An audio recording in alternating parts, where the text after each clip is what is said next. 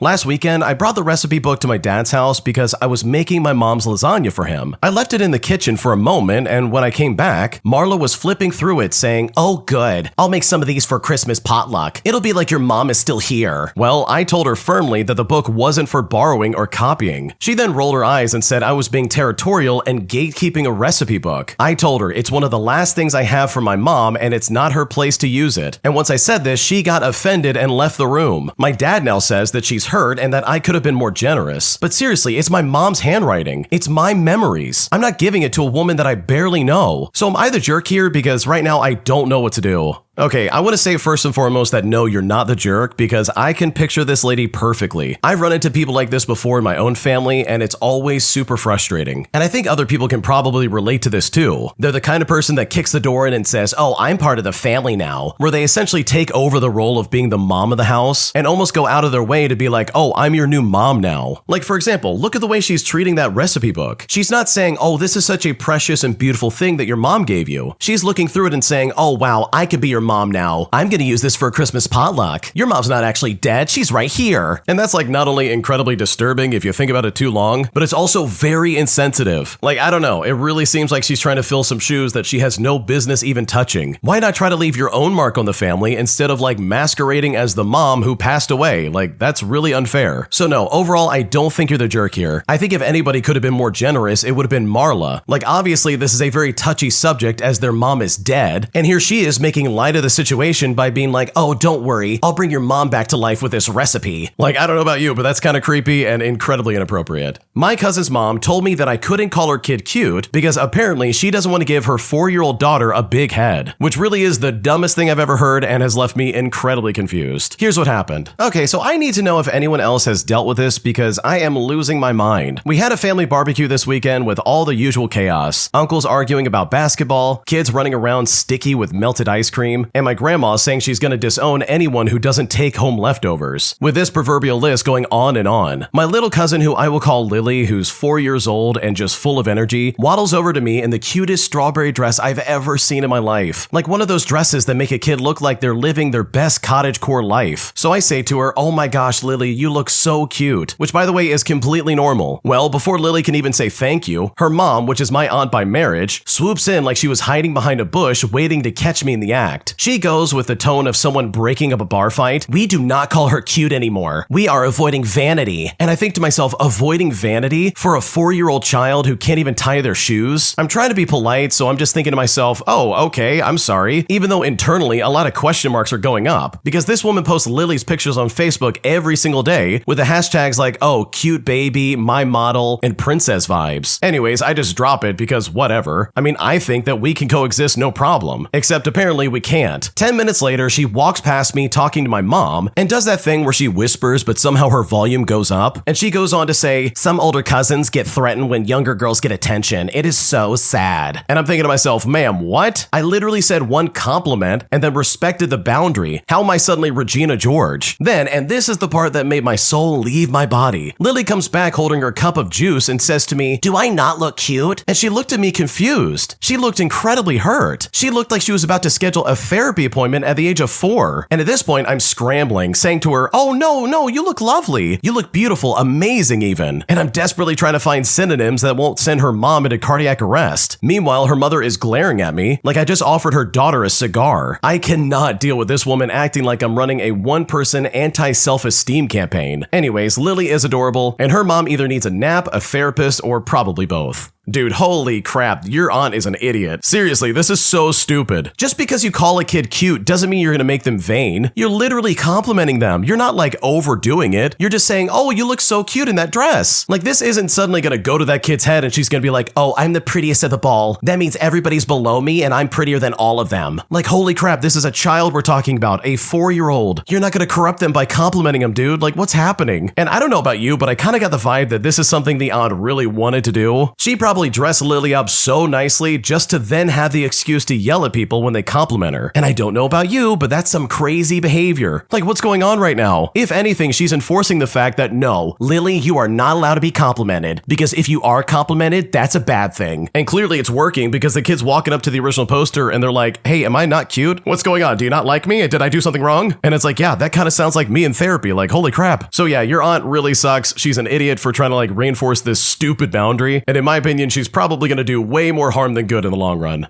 Today, I discovered that my wife has been posting sketchy videos online, and even though she deleted her account in which fans can interact with her, I've now told her that I want a divorce. And at this point, I'm seriously not sure what's gonna happen next. Here's what's going on. Okay, so this all happened recently, and I'm still kind of in shock, and I really would like some insight on this. Okay, to put it bluntly, and also in a way that's kind of cryptic, I found out my wife has a spicy fans account, if you know what I mean. I was making dinner the other night while she did some work on her laptop at the island in our kitchen, and she popped up and said she needed to use the restroom and then left the room. I was walking past her open computer and I saw a pop-up notification from her email. Curiosity made me glance, and that's when I realized what it was. And the subject line has spicy fans in it. Now I clicked because I genuinely thought it might have been spam or something like that, but no, it wasn't. She had a full spicy fans page with content. No face, but still very clearly her. Same tattoos, same body, same room, everything. It wasn't even questionable. It was 100% her. When I confronted her, she immediately burst into tears, apologized over and over, and deleted the account in front of me. When I asked her why she would do this, she said she only made it because she struggled with body dysmorphia for years and she wanted to feel wanted. She insisted that she never messaged anyone privately or met up with anybody, and it was all just for validation. Keep in mind, I've known about her body image issues for almost as long as we've been together, and I constantly try to hype her up, make her feel beautiful and wanted, and genuinely feel good about herself. So I'm just standing here trying to process the fact that my wife of 7 years was secretly posting spicy content online without ever mentioning that she was even thinking about it. She never asked me how I'd feel about her doing something like this. She just did, and did it behind my back. And right now, I just can't shake the feeling of betrayal. Even if she didn't show her face, it still feels like crossing a massive boundary in our marriage. She keeps saying it wasn't about cheating, that it was about her body image struggles, that she liked the attention, but now she's ashamed. I get that she has issues with how she sees herself, and I've always tried to be supportive, but this feels like a breach of trust that I just don't know how to recover from. I then told her that I want a divorce, and she's now begging me to reconsider and saying it was a terrible mistake and she'll do anything to fix it. So with all that in mind, am I overreacting here? Like, is this a reasonable deal breaker? Because right now, I really just don't know what to do.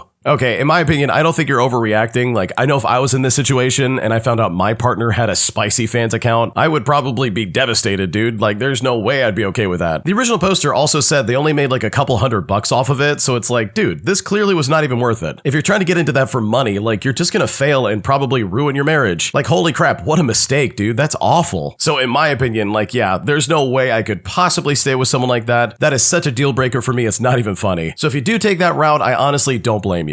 If you like Am I the Jerk, you're probably going to love Am I the Genius. Check it out, link down below in the description. Also, go to AmITheJerk.com/submit if you would like to submit your own stories. Today, my boyfriend, who I also work with, cheated on me with his ex-girlfriend. And now that the news got out to pretty much all of my coworkers, my work environment is now incredibly awkward. And I'm wondering if I need to switch jobs or make some kind of change, because right now I really don't know what to do. Here's what's happening. Okay, so my boyfriend and I have been going out for over a year. We met at work and were friends for a couple months before he pursued me. It was genuinely the best, the most wholesome relationship I've ever been in. We're both very involved in each other's friends and family lives, and we have the same friends in work. And I really thought we had a solid future together. Well, he bumped into his ex on a night out last weekend, and he actually ended up kissing her and going back to hers. He told me this in person, and I just don't know if they slept together, as I cut him off mid-sentence and told him to never speak to me ever again. He's now blocked on everything, and has been carrying out the typical guilt-ridden cheater of sending me letters, flowers, etc., saying how sorry he is. Aside from this being a horrifically cruel thing to do to someone that you love, it's created such an awful tension at work, as obviously the friend group knows about this and they're keeping their distance from him. And just for reference, we work in sales, so the environment is very casual and there's lots of people dating each other at work, so it's not completely unusual for this to be the case. But now I'm second guessing myself about how I handled the situation. Like, should I have given him any time to speak at all? Am I being overdramatic? Also, should I be moving jobs? The situation is so unfair and I honestly just don't deserve this, because right now I don't know what to do. Okay, first off, no, you did not overreact. Like, holy crap, dude. This guy literally cheated on you and was probably gonna come up with some stupid excuse as to why. And personally, and I can only speak for myself, if someone's about to give me an excuse as to why they cheated, like at that point, I would probably want to cut them off too, because whatever's gonna come out of their mouth is gonna be complete garbage anyways. So yeah, dude, I think you did it right. And no, I would not switch jobs. If anybody's gotta quit, it's him. Because at the end of the day, this is absolutely not your fault. My boyfriend stays over almost every single day at my place, but never helps with groceries or any of the bills. And now that my expenses have quietly doubled, I'm trying to figure out how to ask him to pitch in more money to try and help me out, because right now I'm getting frustrated and I'm not sure how to do this. Okay, to start things out, my boyfriend and I have been together for a little over a year. He has his own place, but for the last few months, he has been staying at my apartment almost every single day. Sometimes he goes home only to pick up clothing or to do some chores, but then he comes right back. Now, I love having him around, I really do. The problem is that my expenses have quietly doubled, and I did not notice it at first. Groceries go way faster, the water and electricity bill are higher, and I'm the one cooking most nights because he's already here when I get home. He never does it on purpose, but he has slipped into the routine of treating my place like our place without the responsibilities that come with that. Last week, I realized I spent more on groceries than I usually do in an entire month. My rent and my bills are manageable when it's just me, but not when I'm basically hosting someone full time. I do not want to resent him, but I'm already starting to feel irritated when I see the fridge emptying twice as fast. The hard part is that he is not a bad person. If I asked him directly, he would probably help, but I do not want to sound like I'm charging him for staying with me. I also do not want him to think that I'm keeping score. I just want things to feel fair because right now it feels very one-sided. So how do I bring this up without making him feel attacked or unwelcome? Do I ask for a set amount each month? Or do I tell him that we should split groceries on the days that he stays? I honestly don't know how to word it in a way that does not feel really awkward. I care about him a lot, and I just want to find a healthy way to talk about this before it becomes a bigger problem. What should I do?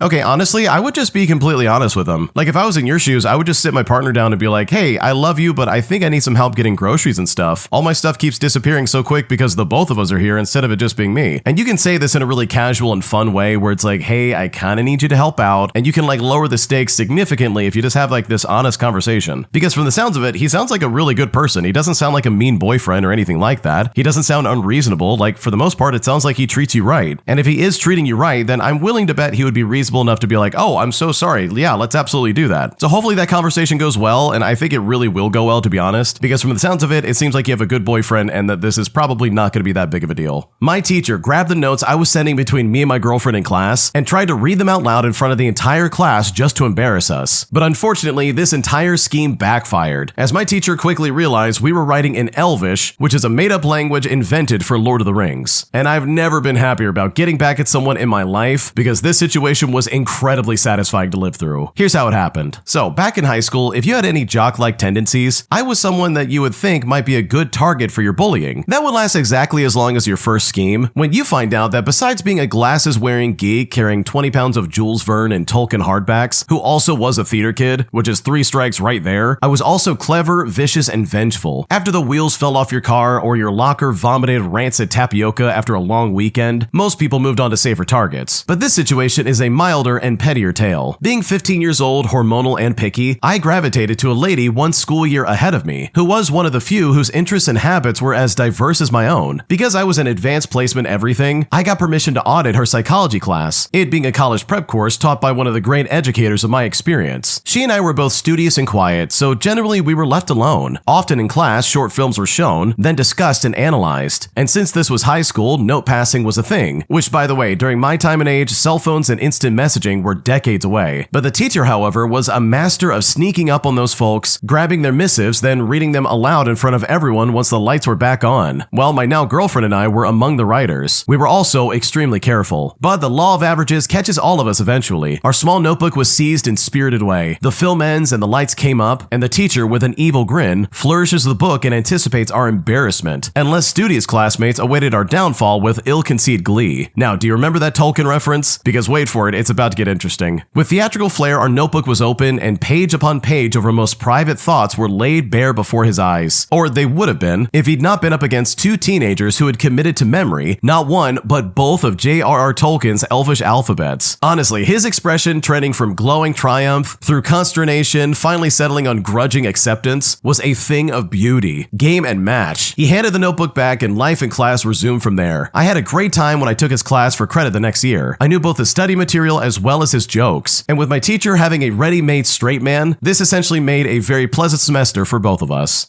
Oh my gosh, that is so funny. First of all, if you don't realize this, the original poster is a massive nerd. And I don't say that as like some kind of like insult. I'm saying that because what they just did is incredibly impressive. If you don't know, Tolkien has like a bunch of different like languages and alphabets that he introduced for like his books. You know, like the Lord of the Rings or the Hobbit and stuff like that. And this guy literally memorized that with his girlfriend, and they used that different made-up language to communicate with each other instead of English just so they could keep their thoughts private. Like that's an entirely different level of nerdiness that I don't think anybody would willingly achieve. That is amazing and very impressive, and I'm like kind of blown away that you figured that out. So seriously, good for you. That is honestly such a funny way to keep your thoughts private and to prevent anybody from knowing what you're really trying to like write to each other. Because otherwise this could have been a very embarrassing situation, but I just love the way you turned this against him and kind of flipped everything on top of itself. Am I the jerk for refusing to host my friend's weekly game night after they literally kept trashing my house and ignoring my rules? Because after they broke a lamp of mine and then just laughed about it, I honestly hit my breaking point and now I just seriously don't know what to do. Here's what's happening. Okay, so me and my group of friends love board games. And you know what? At first, I was excited to host them. We played every Friday and it was fun, but then people started leaving food stains on my couch and stepping on pieces. They spilled drinks and acted like it was no big deal, and they never helped clean up. I asked them to respect the house and they agreed, but nothing ever changed. Well, the last straw happened when someone broke a lamp after tossing a backpack across the room. They laughed and said I should get sturdier decor, but I straight up told them I no longer wanted to host weekly nights because I felt taken for granted. They said I was ruining tradition and acting controlling, and now the group is saying I killed the vibe because I cared too much about objects, but I really just don't think they care about basic respect. So seriously, am I the jerk here? Because right now I'm really pissed off. Okay, dude, your friends suck. Like, honestly, they are terrible people for acting like that. Like, let's just think about it for a second. They're throwing stuff all over the place, they're leaving stains, they're literally trashing your place, and then they're trying to be like, oh wow, you're killing the vibe. And it's like, no dude, all of you killed the vibe. You're not respecting my home, you're not respecting any of my boundaries, and you're laughing after you break my stuff? Like, dude, what is happening right now? So no, of course you're not the jerk. These people suck. And in my opinion, I think it's time to find some way better friends. My extended family wants me to lie in some kind of family statement about the real reasons why my father passed away. Because instead of revealing that he had problems with drinking, that I was helping him extensively with, by the way, my extended family wants to say that he passed away from some indeterminate disease, which would completely erase the real reason my father is no longer with us. Because right now, after I said no, these people have basically turned on me and said that I'm being selfish. And at this point, I really just don't know what to do. Here's what's happening. Okay, so my father died a few months back because of the consequences of decades of untreated alcoholism. The whole family was aware of it, but the majority of people who were not part and parcel of the family were not. At this point, following his death, a portion of my family members, namely my uncle and older cousin, believed that they would like to make a universal family statement that they could place on social media and send it to the rest of the family. But their variant is nothing but rewriting history. They wish to say that he died of a natural death after a long disease and fought like a brave man, but that anything real regarding what actually occurred shouldn't be told. They would like all immediate members of the family to sign it in order to make it appear congruent and dignified. But I explained to them that I am not signing anything that conceals the reality about what he was going through. Not because I want to embarrass him, but because throughout the years I tried to help him, I helped him in his relapses, and I handled the problems they never had. Their pretense of his demise due to some undetermined disease is like betraying the truth that he was struggling with. And frankly, it is de-erasing my experience as well. My uncle was then really furious and told me that I'm destroying the reputation of the family and making grief political. According to him, nobody should be concerned with the specifics, and I'm being disrespectful by declining a mere statement of the memorial. My cousin said that I was attempting to punish the family due to my disappointment with the past. She said, "We are not lying, we are protecting him." But it is lying. I do not want to be involved in something which assumes that all was fine when it was not. And now the family is divided into two. They say that I'm correct and that it is important to be honest, but other people have told me that I'm being selfish and complicating the grieving process to other people. So seriously, am I the jerk because I refuse to sign this family statement that is literally concealing the actual cause of the death of my father? Because right now I'm so frustrated that I just don't know what to do.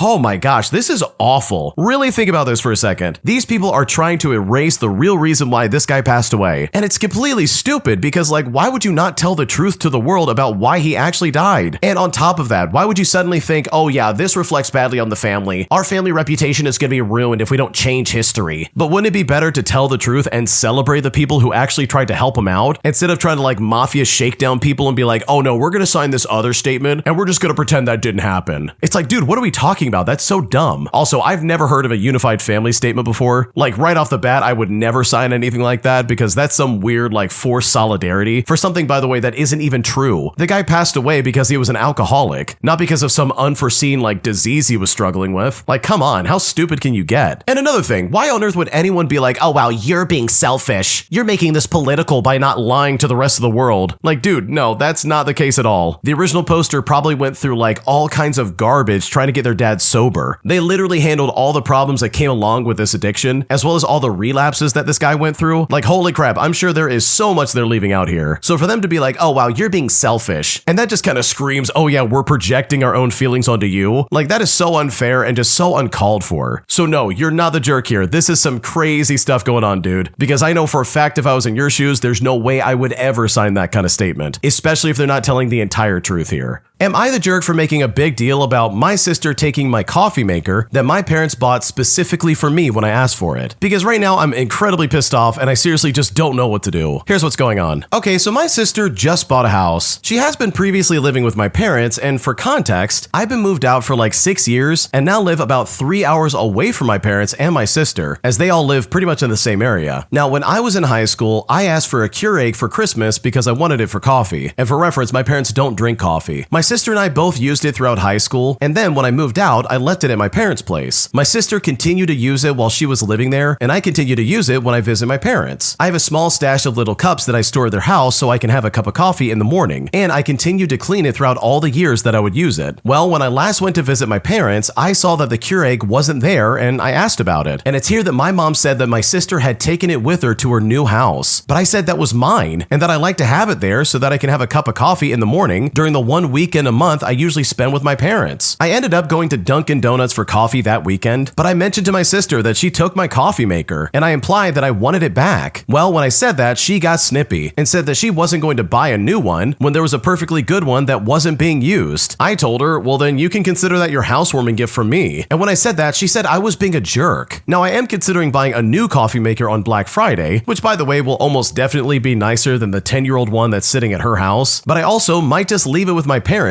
with strict instructions that it stays there. My husband said that doing that would be super rude, and that I should just give my sister the new coffee maker as an actual housewarming gift and bring the old one back to my parents' place. In fact, my husband thinks that I'm being a jerk about making a big deal about this. So seriously, am I the jerk here? Because right now I'm honestly not sure if I'm in the wrong. Okay, honestly, this might be a really hot take here, but I think everybody sucks in this story. For starters, your sister absolutely should not have taken the coffee maker out of the house. Like, clearly everybody knows that you use it all the time. Plus, everybody knows that this was gifted to you specifically and you really wanted it. And one of those people was your sister. Like, dude, you guys used it together all the time. So for her to be like, oh yeah, this was not being used, nobody's using it. Like, that's really selfish and some very convenient amnesia. Like, she's just gonna ignore all the times they made coffee together and all the times it came up of like, oh yeah, this was a great gift mom and dad gave me. Like, that's stupid and just completely uncalled for. But also, I think you're making this a way bigger deal than it needs to be, because you could easily buy a new one and put it in your parents' house and be done with it. Like, seriously, this is a 10-year-old machine. This doesn't seem like that big of a deal in my opinion. So yeah, I think everybody here has something they gotta work on, because this seems like a much bigger deal than it needs to be. Am I the jerk for calling my roommate a jerk for hanging up stolen property in our house? Because after this has become like a thing that she's been doing, I'm honestly at a point where I feel like I'm crashing out, and I don't really know if I'm justified or if I'm actually the jerk here. Here's what's going on. Okay, I'm really at a loss here because my roommate situation has gotten a little more tense than usual this weekend. I'm a 21-year-old female and I live with 3 other girls that go to my college, all of them also 21. We became very good friends in our sophomore year of college, and we are now all seniors and are definitely more focused on our studies than hanging out. I personally don't like going out to bars because I'm not really one for drinking due to my family history. I also don't join them because one of my roommates in particular, let's call her Hannah for the sake of the story, tends to get hammered and act crazy when we go out. And I'm talking like she consistently gets sent home from parties or bars. Well, her recent kick has been stealing from frat parties. My long-term boyfriend is in a fraternity, and I'm close with all the guys there, so I don't really condone this. She always steals something small, like a fridge magnet or a cup from the cabinet, and every time I tell her off and say how I don't think that's funny and that she shouldn't disrespect them by stealing their items. On Thursday, she was telling me about how she really wanted to steal something from every frat at our school as some kind of like bucket list for senior year. But I told her again how against that I was, about how it's wrong to steal, and how at this point I will be very angry if she does it again. But she claims that it's fine because, oh, they're just frat guys. Or she'll say, I'm not even taking anything important. Well, on Friday, I left on a trip with my boyfriend and friends, and on Friday night, she sent a picture to our roommate group chat of a huge banner that she had taken off the wall of the frat house that she had went to that night. I said to her, girl, put that back. And she said to me, why? I'm so excited about this one. I honestly felt mocked at this point, so I said, you're being a jerk. And my other roommate, let's call her Penny, chimed in calling me very rude and saying it's just a banner. But I didn't say anything for the rest of the night as I just didn't want to be misconstrued over text messaging. Well, I came home Monday to hear Penny and Hannah calling me all sorts of names. They didn't hear me coming in, but I absolutely overheard so many insults about how I'm a jerk, how I overreacted, and that I was just defending it because my boyfriend's in a frat. Well, this morning on Tuesday, I saw the banner on our kitchen table, so I folded it up and I put it in a pile with her stuff in the living room. Well, later on, I then got a text message asking me why the F I threw away her property, and that she was planning on hanging it up in our living room. But I said to her it's in the corner and I would appreciate her not hanging it up. She then asked me why, and at this point, I kind of just blew up on her. I said to her that I felt disrespected by her doing this after our conversation, and I'm just so tired of her being a jerk every time she drinks, and I don't want to remind her hanging up on the wall. My roommate said that I took it way too far, and she should be able to hang it up, but to be completely honest, this is just a buildup of things that have been frustrating me for a while. So I just have to know, was I having a valid crash out, or am I overreacting and I was just being a jerk right now? Because this feels so overblown that I just don't know what to do.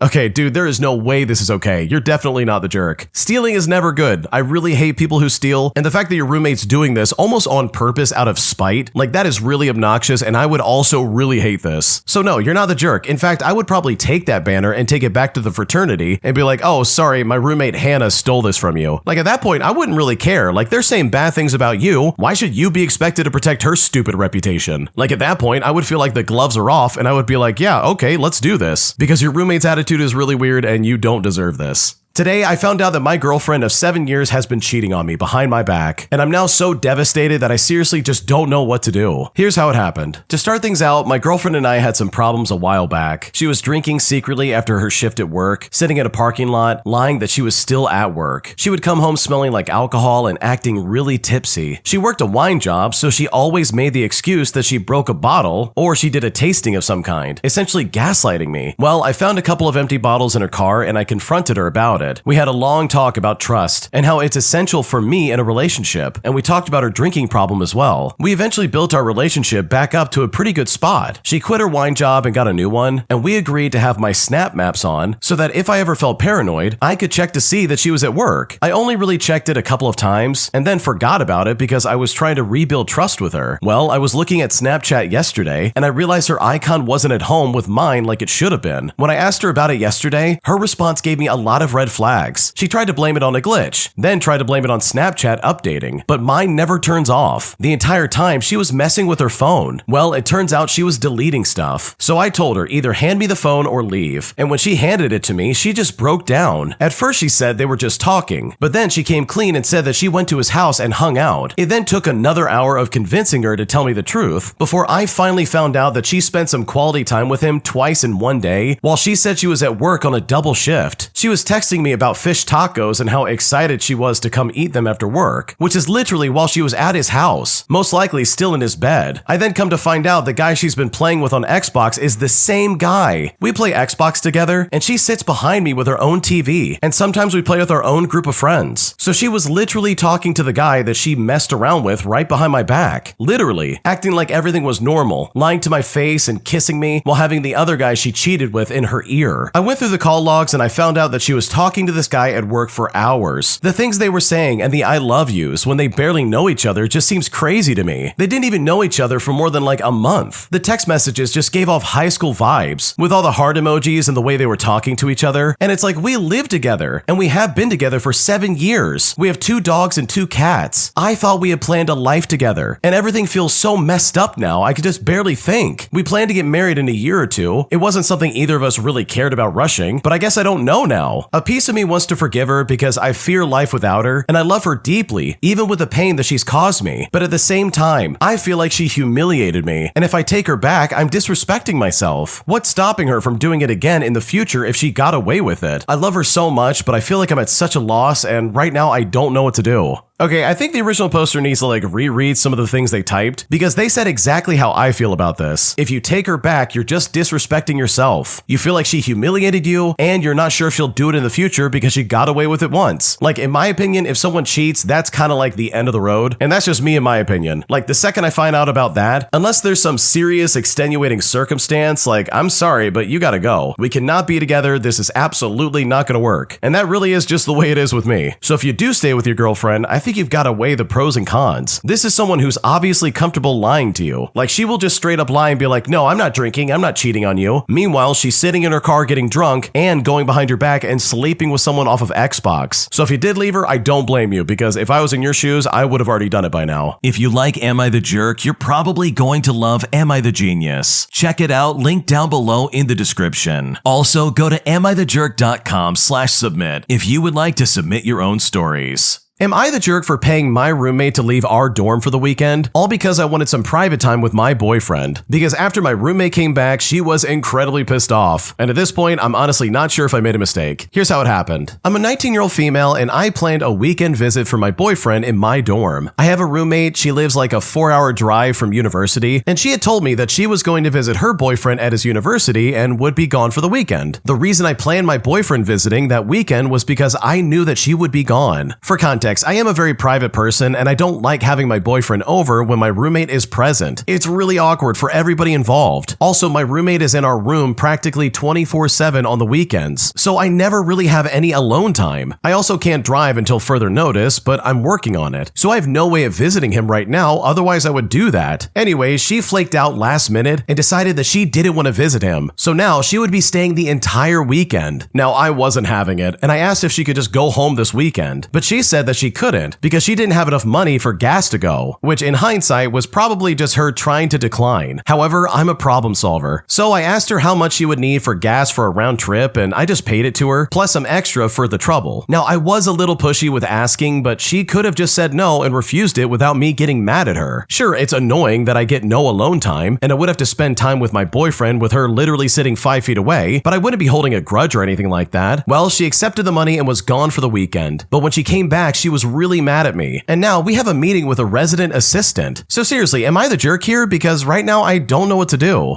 Oh my gosh, yeah, the original poster here is absolutely the jerk. What are you doing, dude? You can't just kick someone out of the dorm like that. She literally lives there just like you do. You don't get to decide, oh, I'm sorry, you have to go because my boyfriend's showing up. Sure, her plans kind of fell through, but you can't just be like, it's time for you to go home. Get out of here right now. That's obnoxious, that's absolutely not okay, and in my opinion, that definitely makes you the jerk. Would I be the jerk for leaving my roommate at a wedding after she was incredibly rude to me the entire 4 hours that we drove there? Because right now I'm really considering just leaving and letting them figure their stuff out. And at this point, I seriously just don't know what to do. Here's what happened. I'm a 21-year-old female, and I've been living with my roommate for about 3 years. We were friends in high school and decided to room together when we went to college. About a year ago, her sister got engaged and her wedding is this weekend. Now, the idea was that for my roommate, her fiance, and me to drive down to the wedding and leave on Sunday. This was communicated several times to her and the fiance prior to the day that we were leaving. Last night, I told them both to get their things together so that while she was in class, I could pack the car and we could just leave when she's finished. Well, she didn't have her things packed and asked me to go back and find things that she had left somewhere in her room while blaming the fiance for not putting them in her duffel bag. When I went to pick up her fiance, he was having a fit about losing his wallet and throwing things around his apartment. The plan was to leave at 11:30 after she got out of class, but with all the mess going on, we ended up leaving an hour after we were supposed to. The venue was 2.5 hours away, so the 1 hour delay was the difference between having an hour to relax and rushing for her to get to the rehearsal dinner. Well, we got to the initial address we were given and it was the wrong one. Her mom had told us the wrong address a week ago. The actual address was almost an hour away. We then start driving to the actual venue and the fiance is having a meltdown in my back seat, huffing about us being late. We get closer to the right venue and the GPS starts having problems. We drive in circles with neither person helping helping, trying to direct us to the venue. Eventually, we call her mom and we get to the venue as they are rehearsing the wedding procession. The fiance is not being helpful, and I end up dragging her stuff and some of his stuff to their room, and some of the things that she brought for the reception into the venue. The whole way down, I felt like more of their chauffeur than a friend, as she doesn't drive and doesn't trust her fiance to drive long distances. I left them at the venue and drove to where I was staying with my grandparents, and my family says that I should just drive home tomorrow and let them figure out how to get home. And just by thinking about it, it may be nice to have a weekend where I don't have to parent two grown adults. So would I be the jerk if I left my roommate and her fiance at the wedding? Because right now I'm honestly not sure what to do.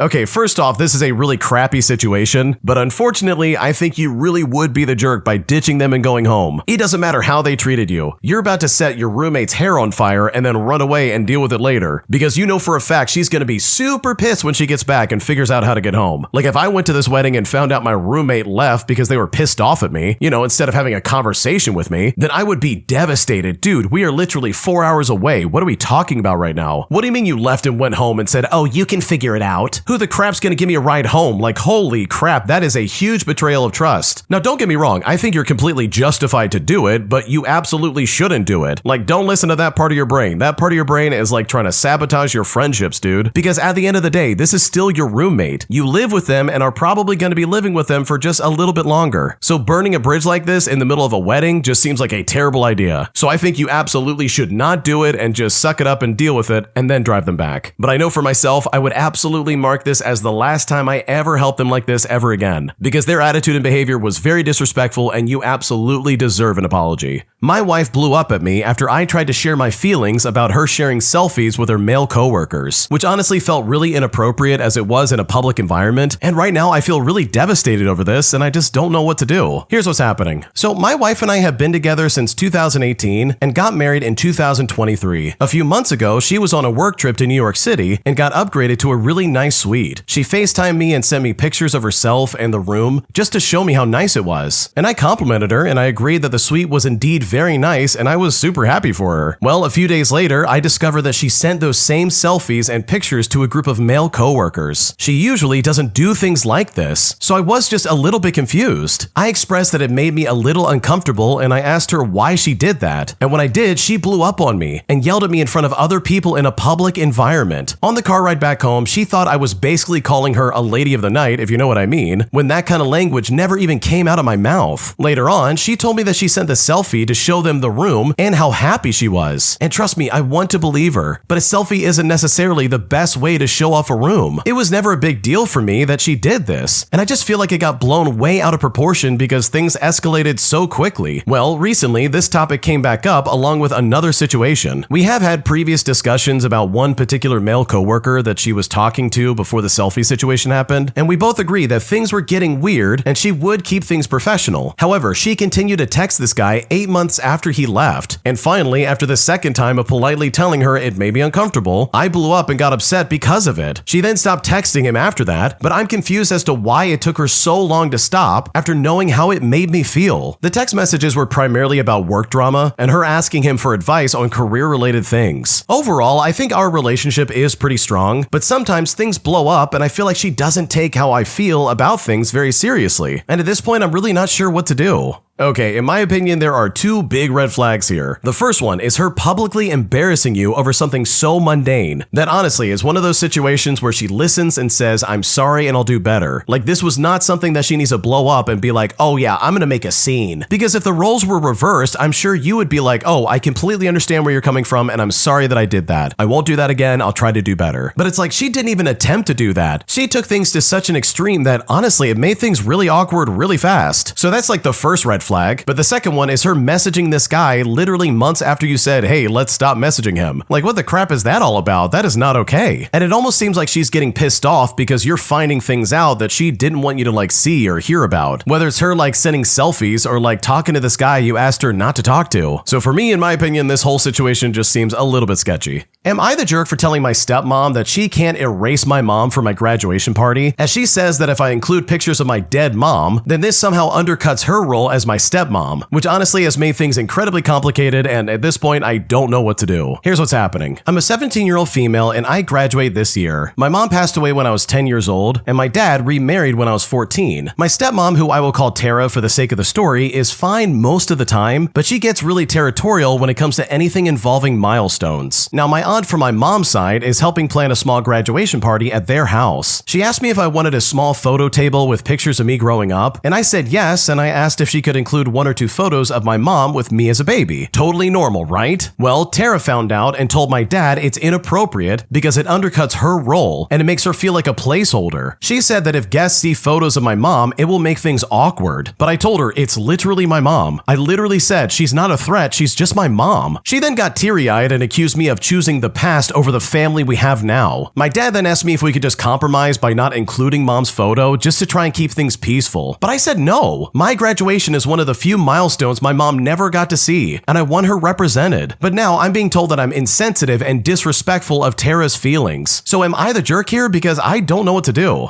No, your stepmom is so far out of line, it's not even funny. Because the original poster is right. This is your mom we're talking about. You know, the person that raised you that passed away when you were 10, dude. Like, what's going on? If you want to put photos on that table, then you have every right to do so. Which, by the way, that doesn't take away from the fact that, yeah, Tara's now in your life as a stepmom, but she hasn't been there for a majority of your life. Like, this is some very entitled and selfish behavior if you ask me. So no, you're definitely not the jerk here. My new job is proving to have many growing pains that I'm still trying to figure out, especially since I feel I have coworkers who simply don't care about my existence, which after feeling left out for so long, I kind of think I need to find a new job because this is simply not working out. Here's what's going on. So I started a new job at a coffee and breakfast place a couple of weeks ago after getting laid off from a fine dining sushi place that I had been at for 2 years. And for reference, it's getting closed down for reconstruction. Before that, I was at a more casual sushi spot for a decade, where I was also in management towards the last few years of my employment there. Anyways, after a couple of months of searching, I found a job at a breakfast joint. It wasn't my first choice, but I am just grateful I found a job and could finally get off of unemployment. Now, this job is different than what I'm used to, that is definitely for sure. I'm so used to going to tables and taking an order, and having a computer that prints tickets out for the back of house. But at this place, you have to write out tickets to give to the back of house, and on top of that, you have to write very specific abbreviations. But I think to myself, no problem, I mean, I've done that before, but apparently you have to be very specific the way you do it. So I've got to get used to that. I'm also used to going around and bussing the tables. Like if you see an empty plate, you remove it, or if you see like a dirty table, you wipe it down. And you do that immediately so the next party can sit. And that's usually the cardinal rule. But here you take an order at the counter, make their coffee drinks, and call the drink orders out instead of bringing them to the table. And this is the same with pastries. The only time you deliver food to a table is for entrees. Being 32 years old and a student, I've noticed how much older I am than my coworkers as well. The front of house girls are all between the ages of 19 and 23, and it's becoming clear to me that I am not very welcome there as I replace someone they loved who just quit their job. A few of them really give off this clique-like vibe as well. For example, the other day I was brewing coffee and one of the chamber baskets got stuck. I was struggling to pull it out, and 2 girls were talking and then just started to stare at me after falling silent. When I finally pulled it out, it came out with such force that it struck me in the face and my nose started bleeding everywhere. They saw everything that transpired, and instead of offering to at least let me go clean myself up, one of them says, "So anyways," and then they just continue their conversation. I went to the back to wipe my face, then one of the girls goes back there telling me to finish my coffee making task when she literally just saw me get domed and had blood going everywhere. So at this point I'm already searching for another job because this one is kind of turning out to be a dud.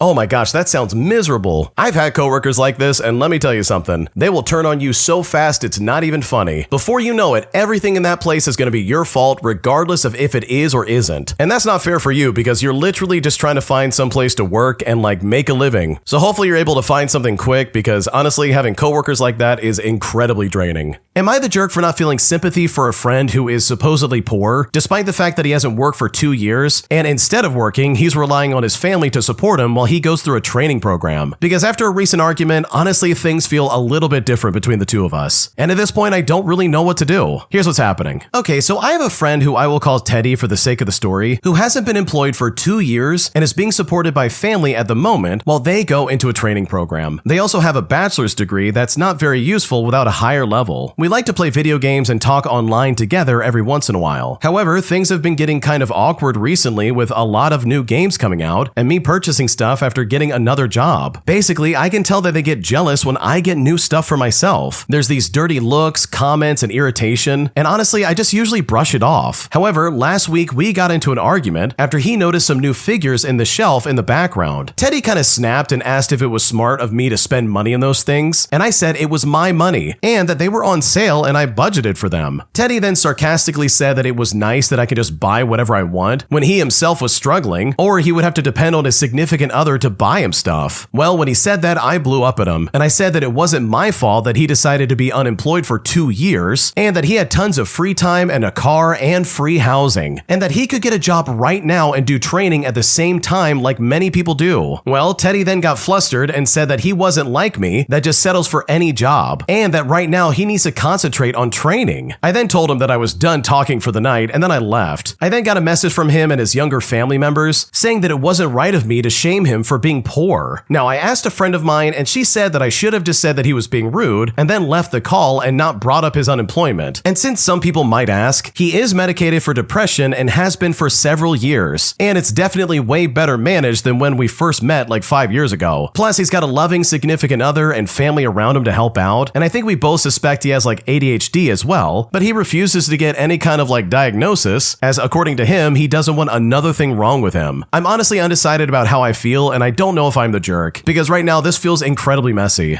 Okay, in my opinion, I don't think you're the jerk because I think the way Teddy was acting was really uncalled for. Like seriously, this guy's really gonna get up on your case about buying stuff? Like dude, this is what you can do when you have a job. When you work for a living and you literally make your own money, you can buy whatever you want. So if you want to buy a bunch of like figures from like anime or whatever it is and put it in the background of whatever calls you might get, well then congratulations, you have every right to do that. Which also means that this guy has no right to talk to you and be like, oh, you can't put that up. You need to save your money. It's like, yeah, okay, buddy, how about you get a job and then we'll talk. So no, I don't think you're the jerk, and I think Teddy is the one who's completely out of line and not you. Am I the jerk for refusing to host any more family holidays after I finally realized that no one even bothers helping me out or even help clean up? Because honestly, I'm so sick of it, and at this point, I just don't know what to do. Here's how it all happened. I'm a 33-year-old female, and for the last 6 years, every family celebration somehow landed in my tiny apartment. We're talking New Year's, birthdays, Easter, random holidays, literally everything. And this is because my mom kept saying my place feels cozy, with my brother joking that I'm like the default hostess, even though he has a whole house with a yard and my parents have a big dining room. Now, at first it was fun. I like cooking and decorating, but this spring we had my dad's birthday at my place, and this finally snapped something in my brain. I spent 2 days cleaning, cooking, and buying drinks and extra chairs. And during the actual party, people put glasses on the bookshelves. Kids wiped greasy hands on my curtains. Someone spilled sauce on the couch and just flipped a cushion over it. And when they left, I found bottles in the bathroom, crumbs scattered in my bed, and 3 overstuffed trash bags in the hallway. Nobody even tried to help out. They just grabbed some quick leftovers and said thank you while I was already standing at the sink. After spending the next morning scrubbing floors and washing dishes alone, I wrote the family in the group chat that I am done hosting for a while, and that if anyone else wants a holiday, they can do it at their place or we can meet at a restaurant, because I'm tired of my home being treated like a free event space plus a free cleaning service. Well, ever since then, every plan somehow dies the moment I remind them it will not be at my apartment, and my mom now says that I just destroyed a family tradition because apparently no one else can do it like I do. But from where I stand, it just feels like they just like having a maid. So am I the jerk for refusing to host any more holidays, even if that means the celebrations will not happen? Because right now I'm very frustrated and I just don't know what to do. Okay, I think this is pretty obvious, but yeah, your entire family is taking advantage of you. And this is not one of those things where it's like, oh, you're destroying a family tradition. The only thing they're doing is being terrible house guests, and that is not something you should have to deal with. So no, you're definitely not the jerk. You didn't do anything wrong. And they are absolutely more than capable of hosting some kind of event at their house, and the only reason they're saying they can't do it is because they don't want to do it, not because they're not capable of doing it, which is a huge distinction in my opinion. Today, I found out that my mom has been secretly cyberbullying my girlfriend, and I now feel stuck in a situation where I seriously don't know how to address this, as my girlfriend does not know that I found out, and at this point, I really just don't know what to do. Here's what's happening. Okay, I want to start off by saying that generally, not much really rattles me. My friends call me a stoic, emotionally constipated idiot, and they're really not wrong, which is why we're all still a little stunned that the love of my life is basically my opposite. I've been with my girlfriend for 8 years, and I've known her for 10. She's quiet, gentle, brilliant, an actual whole professor too, by the way, and genuinely one of the kindest people I've ever met. She is silly, shy, goofy in the best ways, and loves to poke fun. And I love all of it. I love her more than I've ever loved anyone ever in this lifetime. But last night, something happened that I just can't let go of. My phone was charging, so I was scrolling Instagram Reels on hers like I usually do. But then one of her friends direct messaged her. Normally, I'd send back some dumb reaction photo so they know it's me, which is just a thing in our circle, but it wasn't a joke. It was screenshots my girlfriend had sent her friend, and the friend was trying to comfort her. Now, I hesitated, and then I opened the screenshots to read better. And you know what? I'm glad I did. I don't even regret it anymore because what I saw were multiple messages from my mother, and these were cruel ones, and the timestamps weren't all from the same day. So I don't know how long this has been going on. A week? Longer? Honestly, I have no idea. Here's just some of the things my mom said to her. Maybe he hasn't proposed because you haven't given him a child. Men don't marry placeholders. And this was the most recent one. And this one made me see red. I can't even imagine how my baby felt. If you stop dressing like a teenage boy and put on some makeup, maybe then he would see you as a wife instead of one of his little friends. You're keeping him from his family. He used to visit. And just for clarity, I'm the one who pulled back because of her behavior towards one of my sisters, which is an entirely different issue, by the way, so it has nothing to do with my girlfriend. She goes on to say, "You think you're special? You're lucky he even brought you home. Girls like you don't get commitment from men like him. You're not good enough for the life he deserves." And honestly, reading them made my stomach drop. They were hateful and completely false. There's even more, but these were the ones that seared into my brain. And my girlfriend didn't tell me any of them. She's just been carrying this alone, smiling and laughing with me, all while this garbage was sitting in the back of her mind. Now, my girlfriend avoids conflict. She hates upsetting anybody. I get it. It's easier to talk to a friend first. I mean, my mom can be intense. She probably didn't want to put me in a position where it looked like choosing sides. But you know what? I've chosen, and it's not her I'm angry with. I'm furious at my mother. I'm exhausted by this. She knows how much my girlfriend means to me. She hears me talk about her constantly, and I really thought she might actually be happy for me. At the same time, I don't want to make this harder on my girlfriend or make her feel exposed. So here's where I really need the advice. Do I tell my girlfriend gently that I saw the messages, that I'm on her side and she doesn't need to shield me from my own mother? Or do I handle my mother privately and not bring it up unless my girlfriend does? I just want her to feel safe and supported, and it makes me sick that she's been dealing with this all alone. I mean, actually sick. I'm just watching her make breakfast right now and I just can't handle this. So seriously, what's the best approach here? What should I do?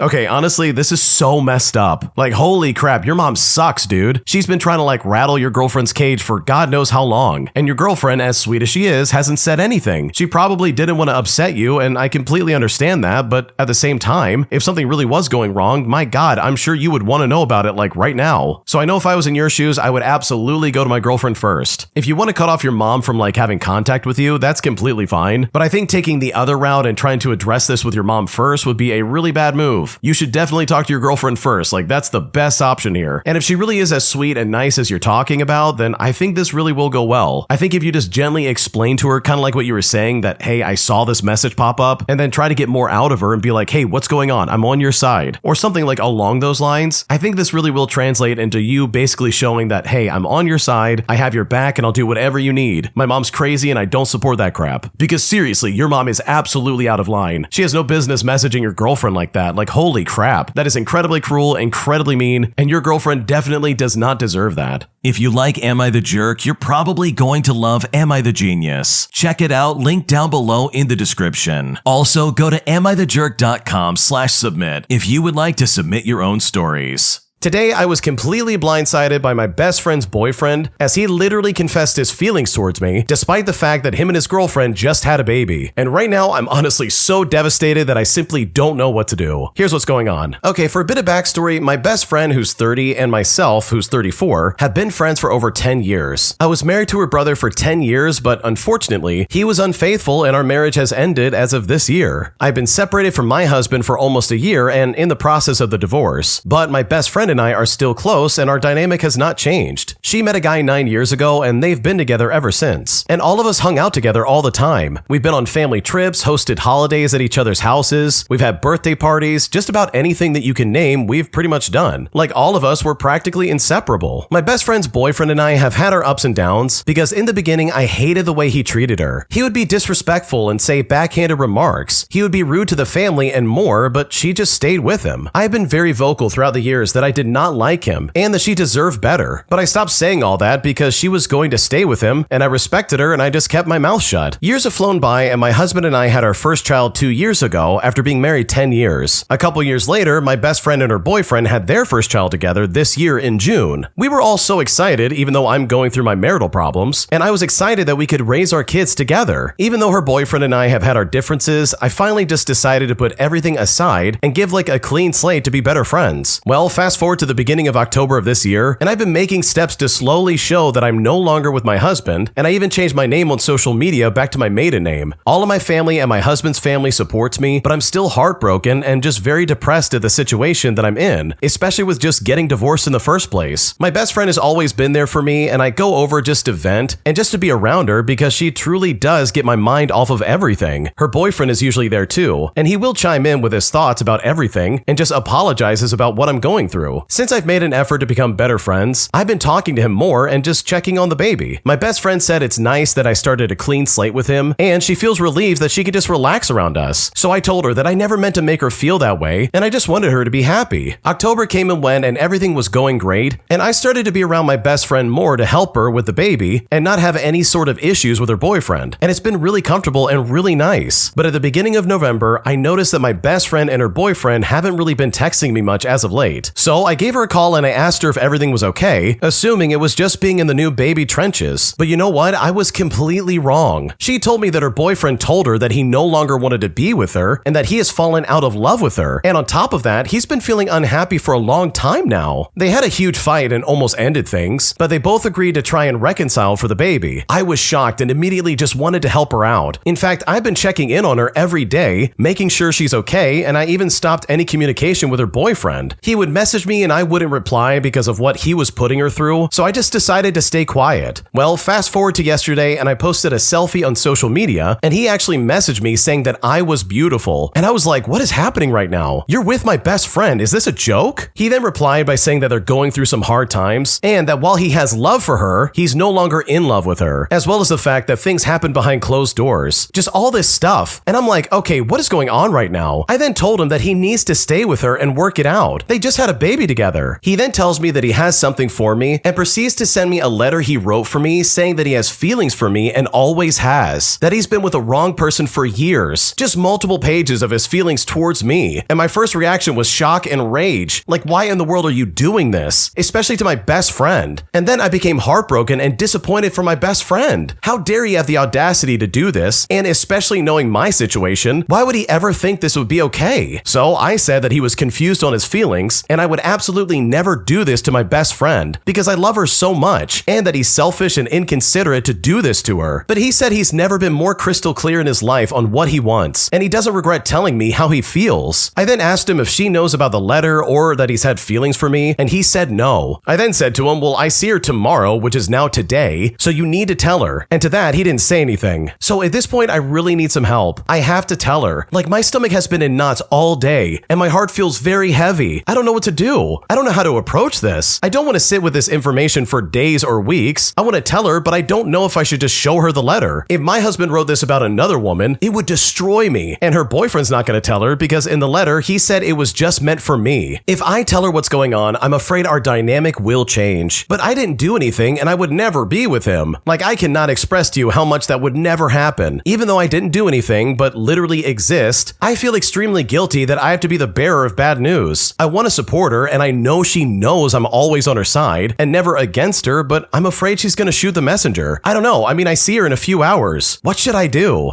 Okay, bro, there is no way in the world I would ever keep quiet about this. Like, for me, the choice is pretty obvious, but I think you're right about one thing. There is a very good chance that she's going to turn this against you and you're probably going to lose your friendship. Like, I don't know, maybe that won't happen and hopefully it doesn't, but just in my opinion, I can definitely see this happening in some kind of way and that's going to be really messy. So personally, if I was in your shoes, I would show her the letter, I would show her all the direct messages, and I would be like, look, I do not feel this way about this guy, but he feels this way about me. And it's better that you know now instead of later because this is just not okay. And then just see what happens. Like, just kind of pick up whatever cards are thrown down and see if you can kind of salvage some kind of friendship. But I think if she is half the person that you're describing, then eventually at some point in the future, if there is like a falling out, she might still come back around and be friends with you again. So yes, absolutely tell her, especially if the boyfriend is not going to say anything, because the way he's acting is completely unhinged unhinged, and it's just not okay in my opinion. Am I the jerk for refusing to continue babysitting my best friend's kids and basically feeding them every week after she started to really take advantage of me and even drop her kids off without asking first? Because now we are really not on good terms and I just don't know what to do. Here's how it all went down. Okay, so I've been best friends with this friend ever since high school. She has 2 kids ages 5 and 3 and I love them, and before all of this blew up, I genuinely enjoyed spending time with them. But over the past year, my best friend, who I will call Lily for the sake of the story, has been relying on me more and more for quick favors that slowly turned into full childcare. At first, she would say stuff like, "Oh, can you watch them for an hour while I run to the store?" Then it became, "Hey, can you just stay with them until dinner?" And it's like, dude, I'm exhausted. And even recently, it's become a situation where she'll say, "Oh, I'll just drop them off before work. You're home anyways, right?" But for context, I work from home. I don't have kids myself, and I'm not their emergency contact. Plus, I'm definitely not financially in a place where feeding 2 extra children multiple times a week is easy for me. The thing is, Lily never packs them food ever. No snacks, no diapers half the time, and when I ask for them, she says her budget is tight and she figured I already have food in the house, which is true, but it's my groceries. I'm already stretching things for myself. 2 weeks ago, she dropped the kids off without even asking me first while I was in the middle of a meeting, just knocked on the door, waved, and left. I ended up having to feed them lunch and miss half my work day. Well, that night I finally told her we needed boundaries. I said I can't babysit unless I agree in advance, and she needs to send food or money for meals. When I said this, she got really cold and said that she thought that friends helped each other out and that she doesn't have anyone else. And then she accused me of acting brand new because I've helped before. A few days later, she sent a long text message saying that she feels abandoned, that I don't understand how hard motherhood is, and that it must be nice having a child-free life while my best friend is struggling. She's trying to blackmail me emotionally and all that, and honestly, I'm not having it. Now she's barely speaking to me unless it's passive-aggressive. Our mutual friends are split, as some of them think that she's using me, but others think that I should be more compassionate. I feel awful because I do care about her and her kids, and I know she's overwhelmed, but I also feel like she's crossed so many boundaries that I'm basically a free nanny and a meal plan at this point. So am I the jerk for refusing to keep babysitting and feeding my best friend's kids? Because at this point, I'm exhausted and I don't know what else to do. Okay, I'm gonna be completely honest with you. No, you're definitely not the jerk. This lady is trying to be like, "Oh wow, my life is so hard. You don't even understand. You should be happy to work for me for free." But it's like, bro, what are you talking about? I am not free for babysitting. I work from home with an emphasis on work. I'm doing my job to make myself money. I'm not just sitting at home playing video games and sitting on the couch doing nothing. Like, if she really doesn't see that she's being selfish here and being really, really intrusive, then just have her reflect on the fact that she dropped her kids off without asking first and ran off into the sunset to do whatever she was doing. And yeah, you guys are friends, but guess what? She's taking advantage of you. And the second that happens, in my opinion, she is no longer a friend. Like, whatever's left of a friendship will come to a screeching halt in my opinion. Because what's happening right now? This is so stupid. So no, you're not the jerk for refusing to babysit. If I was in your shoes, I would do the same thing. Because truly, I really think she's being very immature and trying to guilt trip you into something that you never signed up for in the first place. Am I the jerk for not picking my girlfriend up from the airport after she explicitly told me she would catch an Uber over to my place? Because right now she's saying that I should have asked more and tried harder to take care of her. And at this point, I'm really annoyed and I seriously just don't know what to do. Here's what's happening. Okay, to set the scene, it's the night before my birthday. She was supposed to come yesterday, the day before, at like 11:30 in the evening. However, her flight was canceled. And then she was rebooked to the same flight the day before my birthday. The original plan was to pick her up from the airport and take her back to my apartment. I've done this every single time, even previously when her flight was delayed or canceled, except this time she's landing at around 11 o'clock p.m. and likely won't get her bags until like 11:45, and it takes about 45 minutes roughly to get back to the airport. Because of this, my girlfriend said last night, and I quote directly, "I'll just Uber over to you, baby. I feel terrible making you pick me up literally at midnight." If I had zero plans, I would still drive to the airport at midnight. However, my family is in town. My apartment is an hour away from family, and this morning I drove to my apartment to pick up her stuff, as we are going to be staying at my parents' place for part of my birthday. The idea was that we would celebrate at midnight with all of us together. And maybe it's silly at the age of 32, but it's become tradition, and I still do my own thing with my friends later on. I have a surprise plan for my girlfriend and I on my birthday later on that includes a small getaway. We were originally going to bake a cake together because my girlfriend is vegan, but my family and I asked around our entire city to find an eggless cake, and we were successful. Well, she's now upset with me that I'm not offering to pick her up and instead staying staying home at midnight with my family. She says it's customary in our culture to act like this and expect someone to offer in return, which by the way is untrue, but she feels unseen. In my world, I believe someone when they say something, but I'm now angry and I feel gaslighted that I'm being made to feel guilty, that I'm not doing enough and not picking her up after being explicitly told not to do that. I feel unseen for driving 90 plus miles this morning solely to go get her stuff from my apartment and for finding an eggless cake for her, all of which I did just to make her more comfortable. Had the tables been reversed, I would never ask my partner to pick me up minutes before their birthday, and instead I would come to wherever they are so that they are comfortable on their birthday. I've even offered to pay for the Uber itself. What should I do? Okay, dude, your girlfriend is being so immature it's not even funny. Seriously, if she said, hey, don't worry about it, I'll get an Uber over to you, then guess what? That's the end of the discussion. Like, why should I not believe you when you say that? Like, that is so dumb. And my God, I gotta be honest, I can't stand people that act like this. They say one thing, they're like, oh, don't worry about it, I'll take care of it. And then they get pissed off and it's like, oh, I'm sorry, I didn't know I was supposed to beg to like do this for you. You want me to drop down to my knees and be like, no, I'll pick you up, I'll do whatever it takes. Like, I'm sorry, but that's just poor communication and just really emotionally immature. So yeah, you didn't do anything wrong. I think your girlfriend's being really stupid in my opinion, because if she wanted you to pick her up, then she should have said, actually, could you just come and pick me up? Sorry to do this last second. Then I'm sure there's some way it could all get worked out, but instead she decided to be weird, and that, in my opinion, is not your problem. My entitled manager demands that we hand over the work vehicle as he says he's going to use it in the interim of him not having a car. So I decided to get some petty revenge by spreading fish fertilizer oil all over the place, making the work van completely undrivable because of how bad it truly smelled. Here's how I did it. So I work at a small company that had a Chrysler Voyager van, which we use for short errands around town. Sometimes a few of us might use it to go out for lunch, and it was honestly no big deal. Then one day our manager relocated nearby in temporary housing and demanded to have full exclusive use of the van. I live more than an hour away and I normally just took the commuter train. Well, I had to do a pickup of expensive gear from a specialized rental facility near where I live in order to run diagnostic tests on some equipment at work. So I took the van home that day and I picked up the gear the following morning. I drove down to the office and we proceeded to do our work. But then here comes my manager. He comes up to me and scowls. You left me high and dry. I told him that I needed the van to pick up important test gear, and he said to me, well, I had to take a cab. Seeing that our van was going to be taken away, we resolved to leave a parting gift. Before turning over the van, we drove to the nursery and bought a canister of fish fertilizer oil. Generous samples were then deposited inside the door panels and under the seat. It was also summer and the temperature was sweltering, so we then promptly relinquished the van to the manager without any fanfare. Well, over the ensuing days, I overheard him commenting about a persisting bad odor that wouldn't go away, but we just decided to get into my coworker's Mercedes and drove off for lunch, trying not to laugh the entire way because this manager absolutely deserved all of this. Oh man, I love this so much, especially when like a manager is misusing property and trying to be like, oh yeah, I deserve this and I need this. It's like, dude, I'm sorry you don't have a vehicle, but like this is a work vehicle and I need to use it for said work related things. Not because you need a ride to work, dude. Like, sorry, that's just not how this works. So yeah, good for you for getting back at this guy, and that is a really gross way of doing it. I know if I was the manager in that story, I would be very sick to my stomach. Am I the jerk for telling my husband that I won't live under the same roof as his grandma anymore? Because right now I need some privacy as I feel like she's completely overstepping my boundaries. And at this point, I don't know what to do. Here's what's happened. So my husband and I have been together for several years and married for one. And when I moved into his long-standing family setup. He has lived on this property for 13 years. His grandmother lives in the larger lower level unit, and we live in the smaller upper unit. It functions with a split level duplex, but he always refers to it as one house, even though it's really two separate living spaces connected. When I first moved in, there wasn't enough room upstairs, so my son had to sleep downstairs in his grandmother's unit. He shared a bedroom with my stepson, and I honestly hated the setup, but at the time I didn't feel like I had the power to demand any changes. Once we got married, I told my husband I was no longer comfortable with my son living on a different floor, especially in someone else's space. I didn't want him to feel like I was choosing my stepdaughter over him, or that grandma's house was his real home instead of being with me. On top of that, his grandmother just does not respect me, my rules, or my boundaries as a parent. She gives the kids whatever they want, overrides me constantly, family and treats the kids like they're hers. She sees her house as the primary home, and everything I try to set as a parent gets completely undone the minute they're with her. Now I'm pregnant and we are completely out of space. We need an actual family home with privacy, consistency, and boundaries. So I suggested two possible solutions. The first one is that we switch houses with his grandmother so we can have the bigger space. Or secondly, we switch houses with his parents across the street. Every time I try to talk about boundaries, my husband says he doesn't understand what that means and thinks I'm overreacting. But I feel like we've been living in his family's world for years, and I've just had to adapt to it. I want our own home, routines, and to raise our kids without interference. So I told him that I no longer want to live under the same roof or same building as his grandmother. I need a separate private home environment for our family. And he acts like I'm being unreasonable for wanting to move or change the setup. So seriously, am I the jerk here? Am I seriously out of line for saying I won't continue living under the same roof as his grandma? What should I do?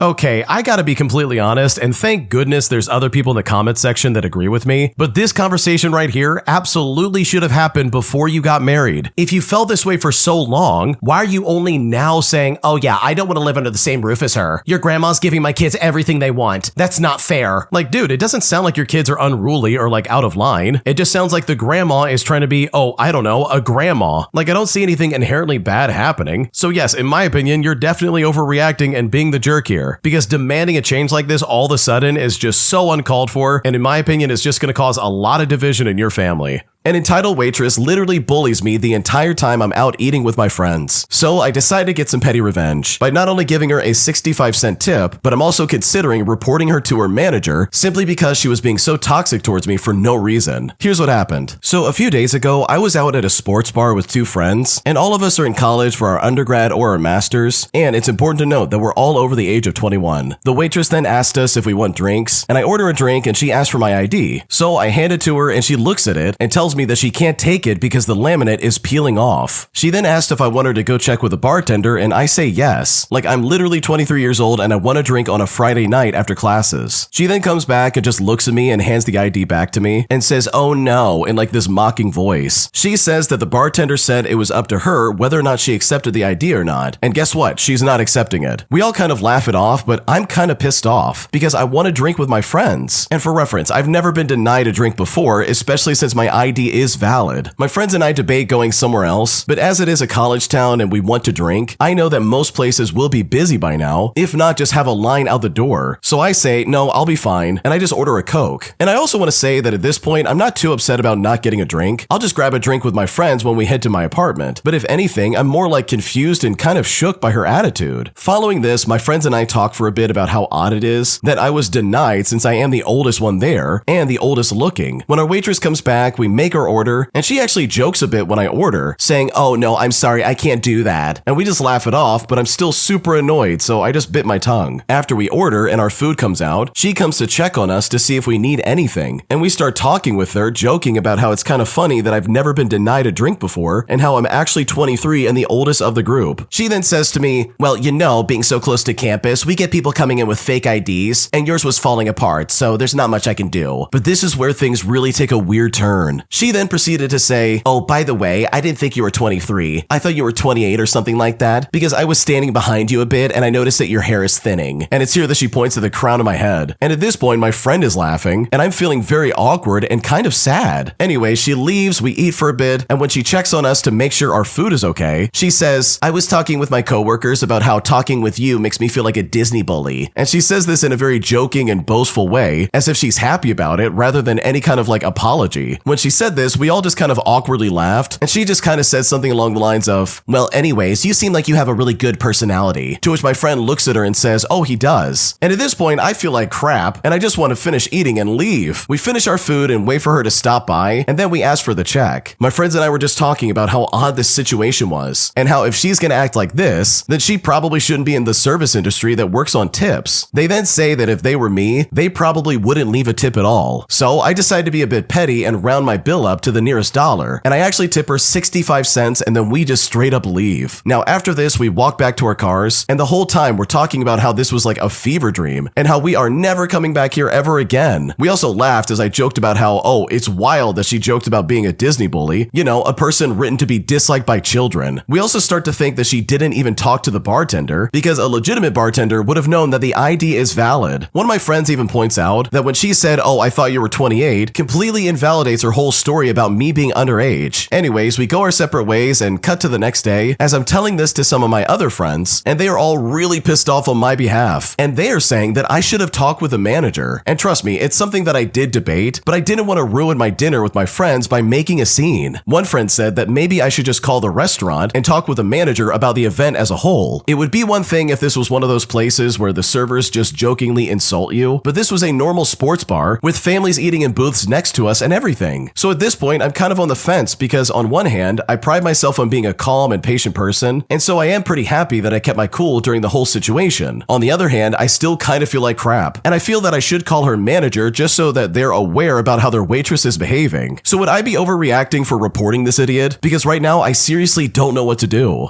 Okay, dude, if someone talked to me like that at a restaurant, I would not tip them anything. First off, you absolutely should report her, and second off, this lady was being a jerk for no reason. She was treating you like garbage, she was bullying you, and honestly, that's really surprising coming from a waitress. Because you've got it right. Most waiters and waitresses are going to try and be on good terms with you because they want a good tip at the end of the night. So for me, 65 cents was already way too much. She didn't deserve it. She was treating you like crap for no reason. So if I was in your shoes, I absolutely would call the manager. Like, I don't care that it's 2 days later. This kind of behavior is completely unacceptable, especially when you think about it for a second. Like, what did you do wrong? You didn't do anything to this lady, and here she is mouthing off at you all because she thinks you have a fake ID. Because her attitude and behavior, in my opinion, absolutely deserves to be punished, and that is not something I would ever let slide. If you like Am I the Jerk, you're probably going to love Am I the Genius. Check it out, link down below in the description. Also, go to AmITheJerk.com/submit if you would like to submit your own stories. Am I the jerk for refusing to drive my dad to work after he yelled at me for being supposedly unreliable? Because right now, even my mom is getting involved, saying that I should just drive him to try and keep the peace. And at this point, I seriously don't know what to do. Here's what's going on. So my dad recently lost his car for a few weeks due to repairs, so he asked me if I could drive him to and from work since our schedules are similar. Now, I agreed because I figured it was temporary and I wanted to help out. For the first week, everything was fine, until one morning I woke up with a migraine. I barely got out of bed, let alone got behind the wheel. I texted him that I couldn't drive safely and that he would have to get a ride from a coworker or call like a rideshare. Well, I sent the message, but he never responded. When he got home that night, he slammed the door and started yelling about how unreliable I am and how he can't depend on kids these days. I tried explaining that I literally could not drive without risking an accident, but he said that I was exaggerating and being dramatic. I ended up crying and leaving the house for the afternoon just to cool off. Well, the next morning, he acted as if nothing happened and asked if we could leave early because he wanted to grab breakfast before work, but I told him that he should find another ride because I was not comfortable driving him anymore after the way he treated me. He then got quiet and said that I was punishing him and holding a grudge. And now he's upset and my mom thinks that I should just let it go for the sake of keeping the peace. I feel guilty but also don't want to be yelled at again, especially for something out of my control. So am I the jerk here because this situation is incredibly frustrating? No, you're not the jerk here. You literally couldn't drive, like you had a migraine and it was just going to be a bad time. And in my opinion, if you don't feel safe driving, then holy crap, I do not want to get in the car. But the way he reacted to this is just completely over the top. If he's gonna sit there and say all these horrible things to you, then congratulations. I'm not gonna give you a ride and I'm not gonna help you out, which in my opinion, I think is absolutely the right move. My boyfriend is currently unemployed and he has been for a long time, and it's starting to bother me so much that at this point I'm considering breaking up with him because right now I don't know what to do. Here's what's happening. Okay, so we've been dating for a little over 6 months and my boyfriend is nice, kind, and funny, but the job situation is becoming a growing concern. He couldn't find a job after community college, so he went back for his bachelor's degree in the same field and graduated this spring. It's been about 9 months and he's only landed a few unstable gigs. And when we first met, I didn't mind, as I know it's tough to land your first full-time job in this economy. But my mom warned me early on that he's 29 years old and has never had a serious job, but I still wanted to give him the benefit of the doubt. At the time, he wanted to land a job in Field A, and I was supporting that and suggested that he try networking events or coffee chats. Well, when things got a bit more serious in August, which was about 3 months into dating, I had a direct conversation with him, and I learned that he had only applied for a few dozen jobs. So I encouraged him to apply to everything, and I told him that in the long run, I don't want to be the breadwinner. breadwinner. I don't need him to be super ambitious, but I need him to have a full-time, stable job so eventually we could build a life together. Well, he was quite receptive and even challenged himself to get a job by mid-September. Fast forward to October and still nothing, but he's applying to more jobs and doing online certifications and told me that he wants to be in the same field as his mom, which I will call Field B for the sake of the story. It's now November and he's telling me that he wants to switch again to Field C, which would be a third option, the field of work that his brother's working in. I then asked him, well, what's the job market and career path for that line of work? And it's here that he literally had to Google and read some kind of like AI summary to me. But I began to think that he wants a job, but he doesn't want it that bad. He's not going to networking events or coffee chats or even talking to recruiters. He's not even willing to pick up retail jobs. He lives at home and has a pretty good relationship with his parents, so all of his expenses are covered, and he's very comfortable with his current living situation. But here's the thing, I am career driven. I just finished graduate school and I have a demanding job lined up, and I'm honestly feeling bothered by his lack of employment, and I'm feeling a real mismatch in ambition. Part of me really does want to have a serious talk and maybe give him like another chance, but another part of me thinks that my mom is right. My biggest fear is waking up 10 years from now, realizing that he still doesn't have a stable job, and I'm financially supporting him and essentially parenting him. So it really begs the question, like, should I break up with this guy or not? Because right now I don't know what to do. Okay, honestly, this guy's never had a full-time job and he's like 29 years old. Like, holy crap, that's a big red flag. I don't care who you are. Like, I totally understand he's kind of like in between a bunch of stuff, but that's like hardly an excuse when it comes to like actually working. He could get something, literally anything in the meantime, and still apply to jobs that he wants to work while working the crappy retail job that he probably wouldn't want to work. So I don't know if you should break up with him, but I do think this is something that absolutely needs to be addressed, because this, in my opinion, is a giant red flag.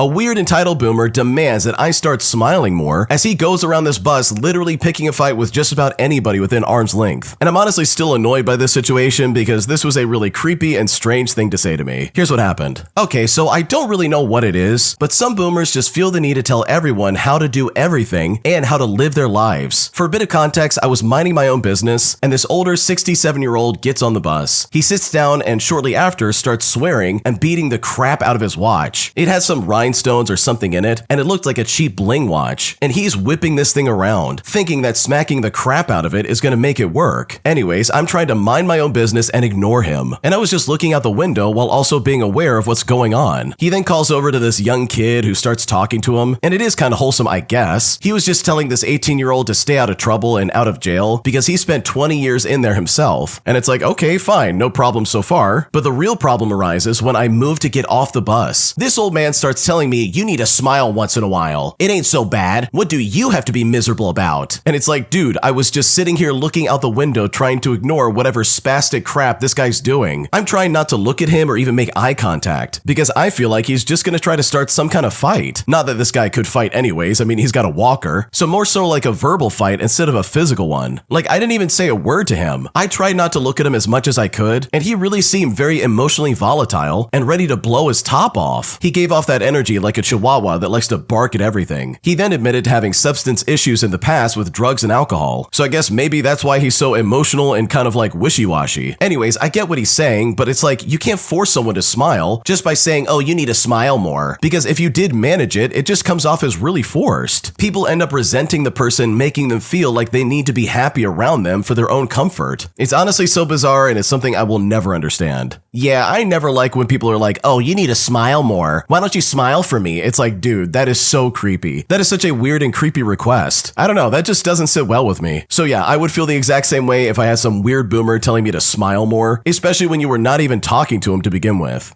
Am I the jerk for crocheting and knitting in the middle of my office meetings, just so I can try to focus more when I'm in meetings? But despite the fact that my managers and supervisors are okay with me doing this, I have this one colleague that is literally losing their mind over it, saying that they're gonna get me in trouble if I don't stop right away. And at this point, I'm really not sure what to do next. Here's what's going on. So I work in a mainly office setting, and we have a lot of meetings, video conferences, and online training, which is primarily in video format. I've always needed something to do with my hands, thanks to ADHD, and if I don't, then I cannot really focus on things that isn't reading properly. Now, I've been crocheting and knitting ever since I was little, and it's something that I do a lot while I'm at home watching TV and movies, because seriously, it helps me focus a lot. In university, I used to crochet and knit in lectures because it helped and no one seemed to have any problem with it. In fact, the lecturers actually encouraged it when I asked, and said that as long as it helped me focus, I could do whatever I wanted. So I decided I was going to take it into work with me to see if this would help me focus more in meetings, because seriously, I do not want to get distracted during them. And for reference, these are very long meetings, going up to like 4 hours sometimes, and usually I mentally check out within like the first half hour. Now, I had brought up in supervision that I had trouble focusing, and my manager was actually the one that recommended I find something to do with my hands, and they were actually the one to give me the thumbs up to like do this. Well, needless to say, it worked. I was able to focus a lot better and be more involved in meetings because I wasn't drifting away. But recently, a colleague came up to me and told me to stop. He said that it was rude and disrespectful towards everyone in the meeting, as well as towards our service users, whom the meetings are generally about. I tried to explain that it actually helped me stay on track, as well as remembering more of the information about our service users, but he simply held his stance firmly. And it's not like I'm not participating at all. I don't need to look down at my knitting or crocheting, because I've been doing it for so long, and I bring in pieces that are simple and mindless to do. I will also put it down to write or like type up notes, and if I'm talking. Well, my colleague said that he's going to bring this up to the higher ups if I continued, even though I had literally already cleared it with my manager before I started doing so, which seriously is getting me really worried right now. So am I the jerk in this situation? Because right now I really don't know what to do.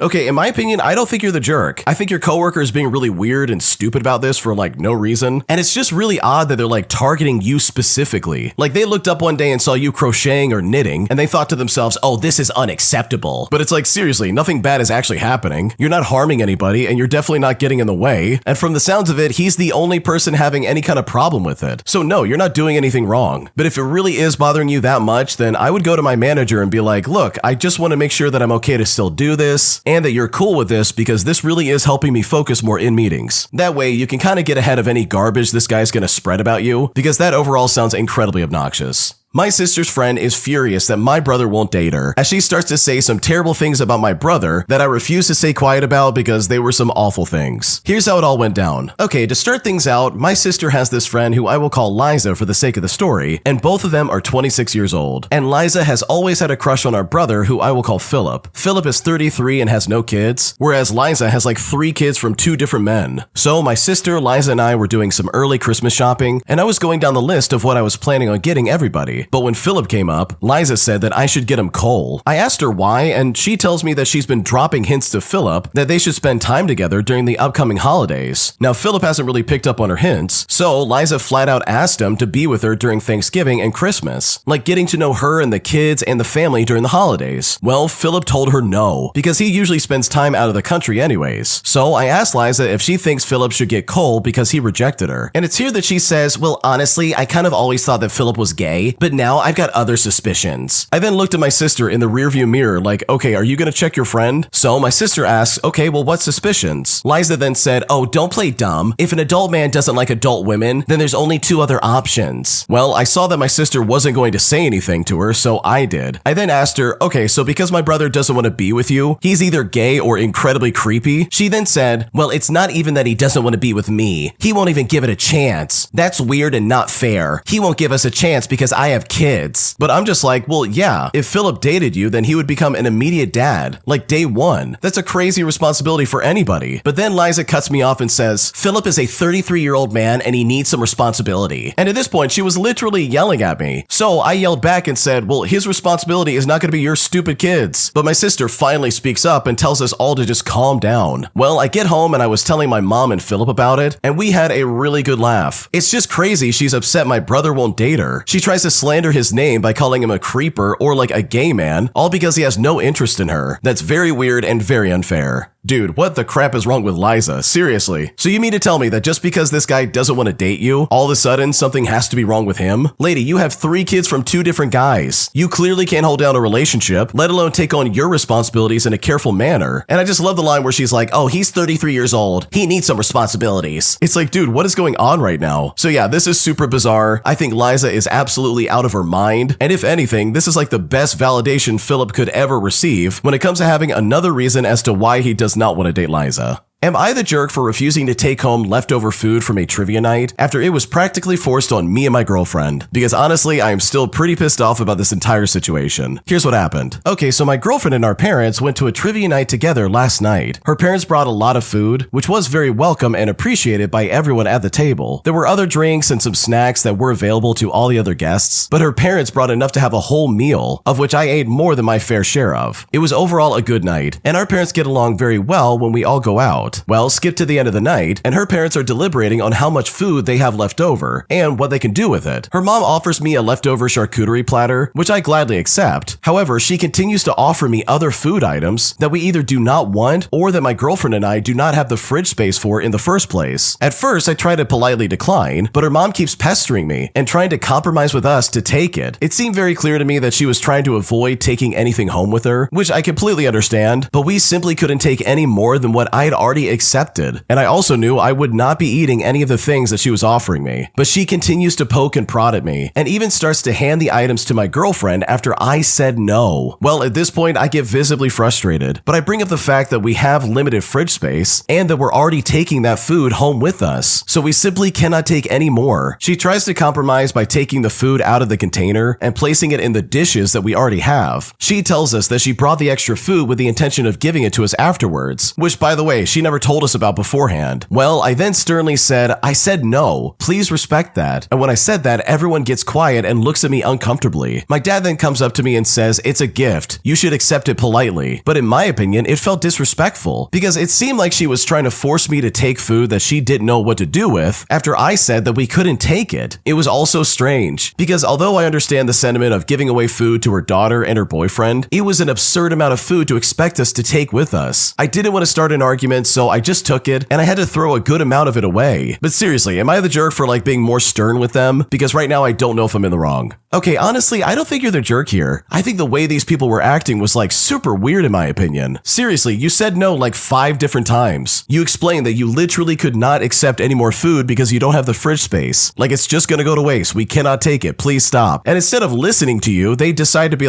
oh no, you're gonna take it anyways. Where's your girlfriend? I'm gonna give her the food instead. I don't know about you, but I would get pretty pissed off at that as well. Because at that point, it's no longer about the food. It's the fact that they're disrespecting me and not listening to what I'm saying to them. So no, I don't think you're the jerk for refusing, but I think it would have been way better if you stuck to your morals and said, no, I'm not taking any more. Because they were being very pushy and very intrusive in my opinion, and you did not deserve that in the slightest. An entitled jerk demands that I allow him to propose at my dinner I'd been planning all year, as he has a ring prepared to propose to his girlfriend that he's been dating for 1 month, putting me in a situation that honestly is completely unfair because right now I don't know what to do. Here's what's going on. Okay, to start things out, I'm a 31-year-old male, and I host a Friendsgiving, Thanksgiving type dinner every year before the actual Thanksgiving. Family and close friends come over, we do the traditional feast, we play games and have activities, and it is some pretty normal stuff. Well, this year we invited a friend who I will call Jackie for the sake of the story. We've played games with her online for years, but only met her in person this past March, and she actually brought her new partner with her who I will call Mike. Now, none of us really liked him, mostly because he insists on bringing up politics in literally any conversation, but he seemed like a decent enough guy otherwise. For context, Jackie and Mike had only been dating for about a month when we met him, so this is a very new relationship. We invited Jackie to Friendsgiving this year, and we were told that Mike wouldn't make it due to work, so I think to myself, cool, no big deal, that's totally fine. Well, that is until tonight came around. I got a text from Mike. That's right, I got it from Mike and not Jackie. He says he can actually come to Friendsgiving after all, but he doesn't want Jackie to know about it. Then he tells me that he'll arrive at about 6 o'clock p.m. and that we need to be ready to take a bunch of pictures because this moron was to propose to her at my Friendsgiving. Now, here's the thing. Even though we've known Jackie for years, we don't know her super well personally. We rarely talked about our real lives while gaming, and only in the past 10 months has she become more involved in the friend group outside of talking about League of Legends. We also don't know much about her relationship with Mike. I mean, I don't even know if they live together. And again, I've met this guy 1 time in my entire life. What really gets me is that he's already taken off work, he bought the ring, made the whole plan, and yet still didn't consult me, and basically just told me, oh, this is what I'm doing at your Friendsgiving. You're gonna be cool with that, right? And he did this as if it's a done deal. You know, a week before our event's gonna happen. Now, Friendsgiving is usually for my immediate family, because on actual Thanksgiving, I go over to my fiance's family's house. So it feels really weird to have a guy that I barely know propose at my house to a friend I care about, but don't really know in terms of their own like personal and romantic life. I don't know if she wants to get married. I don't know if this kind of rushed, half-baked proposal is something that she would appreciate. And not only that, but I really just don't want to be complicit in a potentially disastrous moment. Now, I want to tell him no, but I also feel bad because Jackie doesn't have many friends in this state, and her family lives across the country. And I totally understand why Mike thinks this is the perfect setting. There's people that she knows, there's a big gathering, but I think he wildly misunderstands how close we all are, and is currently putting me in a super awkward position. What should I do?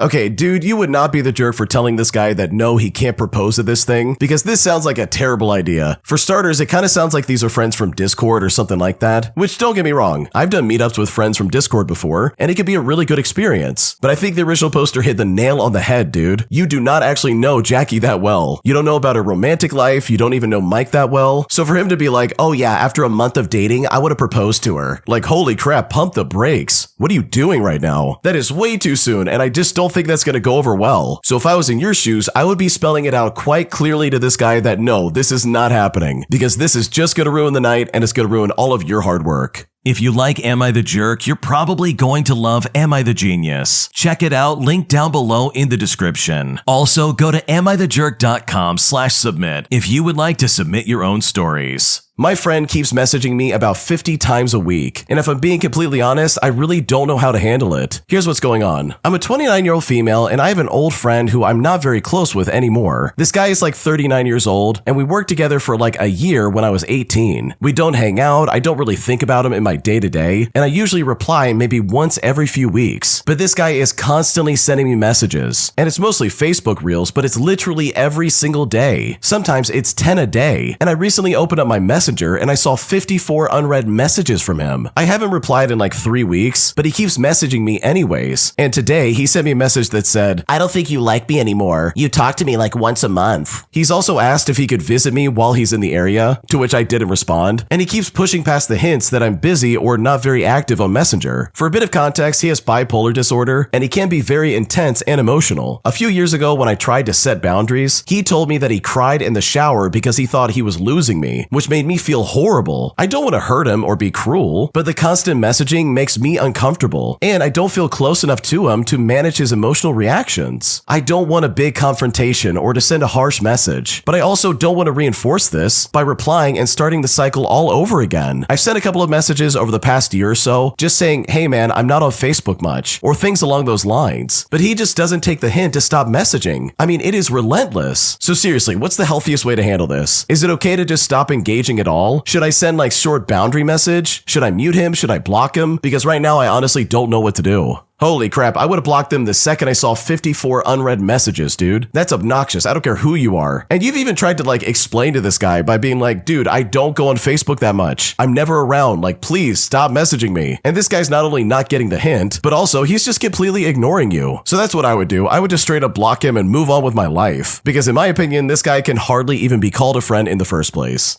Today, my manager yelled at me in front of coworkers and customers, all because I moved one of my customers who was cold to a different table. And now I kind of just want to quit my job and find a different one, because right now I really don't know what to do. Here's what happened. So the restaurant I work at has 6 sections. 4 of them are in the bar area, and 2 of them are in cubby areas. Well, I was in cubby tonight, and it was freezing. I understand that some customers exaggerate, but I was even shivering at some points. One of my tables was uncomfortably cold who was sitting at a window seat, and after discussing it with the shift lead and the host, we agreed to move them to the top of the wait list as their food was already in. Well, the bar seats weren't moving, and a table away from the window opened up in the other cubby area, and they agreed to move there. While I was moving them, their food came up, and my supervisor was running it. I then met her, and I asked her if we could please bring it to their new table. Well, she then said to me, why would you even move them into a different cubby and not the bar area? What a dumb decision. There's actually no difference between the 2 sections. I told her that it was a bit warmer and away from a window, so that helped. But she proceeded to go on and be really condescending.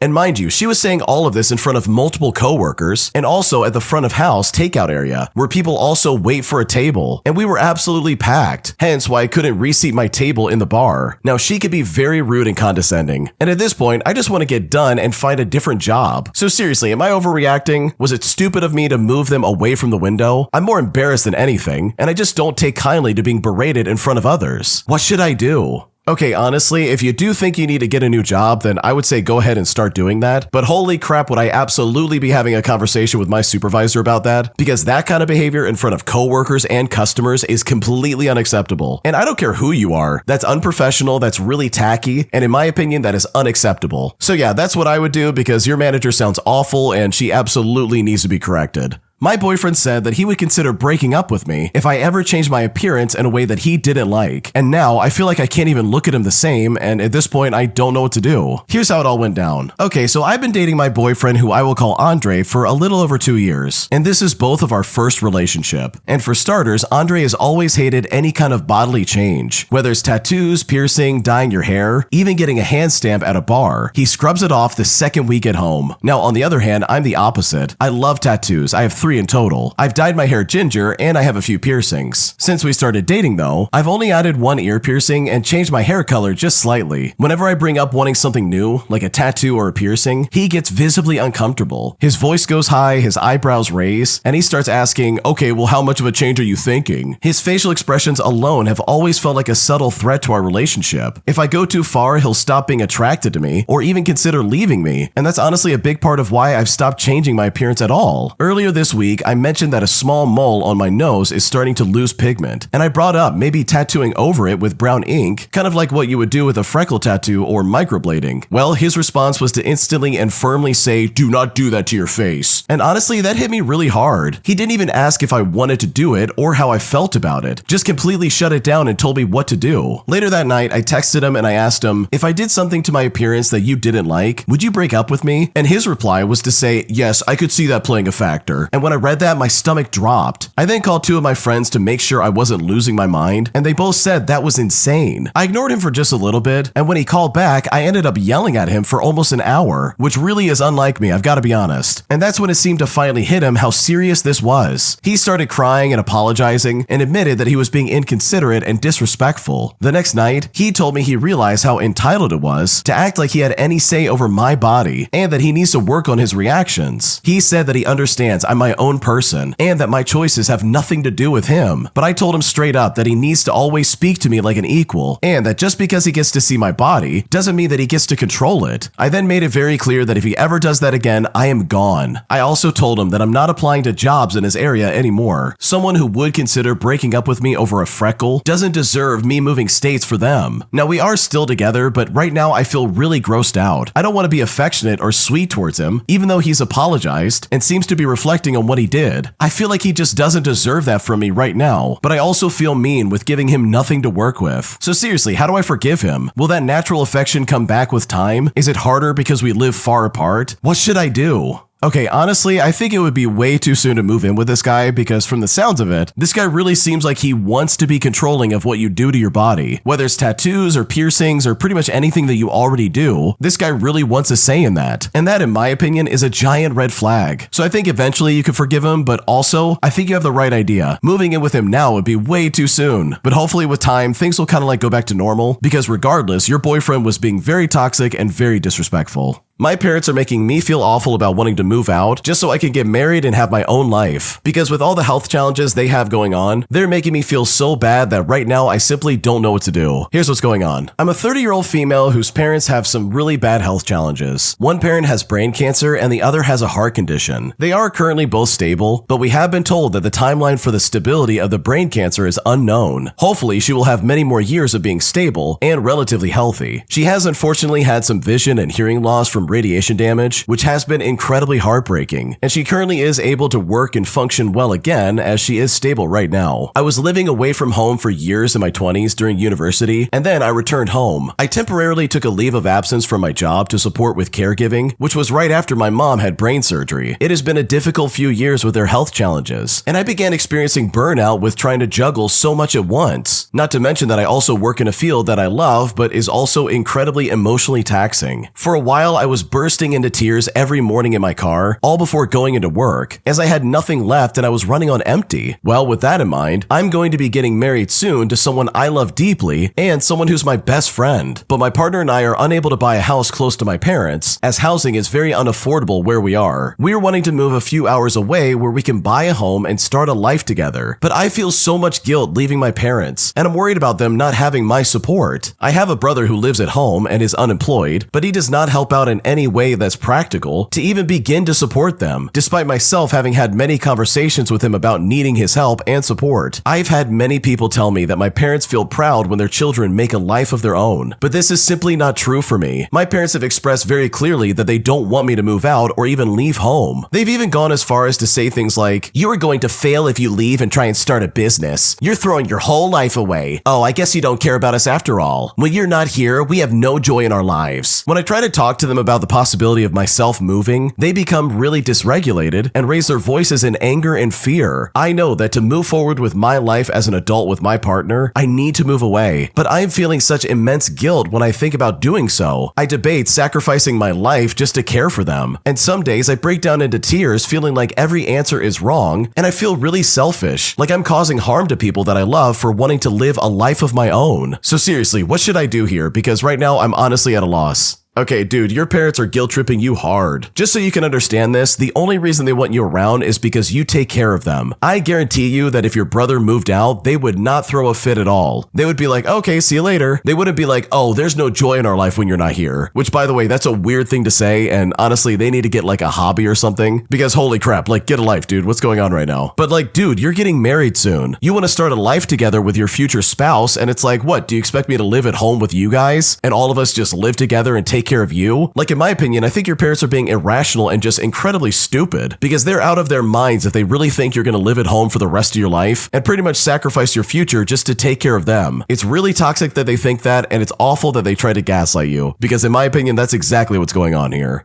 A pair of entitled guests get humbled in the funniest way possible, as they really thought they could get away with their terrible attitude towards me, while also being ignorant to the fact that I'm one of the most well-known people at the restaurant I work at, because once they discover the truth, they shut themselves down in a way that honestly was incredibly funny. Here's how it all happened. I work in a restaurant that does jazz nights a few days a week, and we have some wonderful bands who come to play. As we get so fully booked, we only take reservations for food and request that our guests order at least a dish and a side for the free jazz performance. Now, it was a very busy Friday night. I'm talking every table's full with no room at the bar upstairs. We're even turning people away who don't have bookings. I then hear that a couple of the band's friends are coming to sit in my section. However, they may not order food. My first interaction was when they had just sat down and my manager got them watered. I walked by with stacks of plates in my arms, and they impatiently waved in my face and asked me if they can order wine with me. Well, with a sweet smile on my face, I looked down at my plates and held them out slightly to show them, and I said to them, yes, I could do that shortly. I went straight over and I took their wine order, and when I did, I was met with such an attitude, as if they had already decided that they were going to have a rubbish day. So they went ahead and they ordered their cheap wine. I went to the bar to find the wine itself, but the bar is flooded with checks. I then went back down to help my other 5 tables, and everyone else was loving me and enjoying their evening. I'm walking by with more plates when the husband asked me with annoyance where his wine is. I then explained that I went to check, but the bar is very busy, and they had other drinks to make as well, but I will be sure to check again very soon. So I go over with the wine. It was not that long of a waiting period, but that is just kind of how it goes when it gets busy. Now, just for some context, I love helping people have a good time, and my name is all over the reviews, to the point that my manager said that he's sick of just seeing my name there. I'm excellent at my job. I take it very seriously, and I am still a bit autistic, and sometimes I don't know what to say in the middle of a confrontation. I've even had lunch with a band a few times out of work, and they even performed at my wedding. Anyways, back to it. I then ask if they want to taste the wine, and as I'm pouring it, they ask in a very exacerbated manner whether or not I'm new at this restaurant. I then say, well, I'm actually one of the original people here. I don't suppose you've heard of me. And then I told them my name. Well, it's here that their faces drop and they say, yeah, we have heard of you. Well, I responded back by saying, well, it's a pleasure to meet the both of you. Now, they still had food menus and cutlery, but at this point, I had had enough of their misery. Well, to this day, this is still the best thing I've ever said to a rude table, and my autism was holding onto the phrase whining and dining in my head. So I just asked them, okay, so are we just whining tonight? They didn't give me any more attitude from that point on, and even tipped me appropriately. So for anyone in the service industry, don't pander to these types of people. They simply are not worth it, and they honestly are just miserable people to be around. Okay, I really like how the original poster handled this because seriously, these people were being very rude. You easily could have caught an attitude right back with these people and fought fire with fire, no problem. And if I'm being honest, I think you would have been completely justified. Like, these people came in with a bad attitude right away. They were impatient pretty much the entire time. And they even had the audacity to be like, oh, you must be new here. And trust me, as someone who's received that kind of criticism before, it's always so toxic and entitled. Like, dude, you probably could not do my job even if you wanted to, let alone put up with someone like you on a daily basis. But for me, the best part about this story is that these people absolutely knew who the original poster was. They realized very quickly, oh wait, this is someone who actually is all over the reviews. They're well known for customer service and getting things done, and the fact that they knew exactly who you are and they're like, oh my gosh, it's you. Like, that's really funny to me, and I just love that so much. So good for you for kind of like putting them in their place in like the nicest way possible, even though in my opinion, you easily could have snapped at them and I don't think anybody would have complained. My mom keeps taking my shoes and clothing without asking me, and I just now realized that a pair of my shoes are gone. And now I'm on the verge of setting a boundary with my mother because at this point, I simply can't take it any longer. Here's what's going on. I'm in my mid-20s and my mom, who's in her late 40s, has always had a habit of taking my clothing, my purse, my shoes, all without even asking me first. And no, she's not borrowing from me. She's actually going into my closet and helping herself. Whenever I say it bothers me, she calls me stingy and bougie, or just acts like I'm being dramatic. For a bit of context, we are black, so streetwear at any age is normal, but at some point you either buy your own or let it go. Also, she absolutely buys herself things all the time, so it doesn't feel like a money issue. It feels more like an entitlement or poor money management and the mindset of what's yours is mine because I'm your mom. Now, I don't borrow her things at all. We don't have the same taste, and I haven't been in her closet for anything besides like an emergency ever since I was in high school. She also doesn't take care of my stuff when she uses it. For example, she borrowed a brand new white purse and returned it with permanent ink marks all over it. She wore down a pair of Jordans I got for my birthday, and speaking of that pair, she kept taking them so much that I eventually just let her have them because I was over it, and at that point they'd already been worn down anyways. Now here's where the current issue comes into play. I only own 2 pairs of sneakers in total. I'm not a sneaker girl at all, so the pairs I do have really matter to me, and I immediately notice when something's missing. Well, tonight I saw an empty space in my closet, and I realized that my Jordan 1s, which is the very first pair I ever bought myself with my first real job,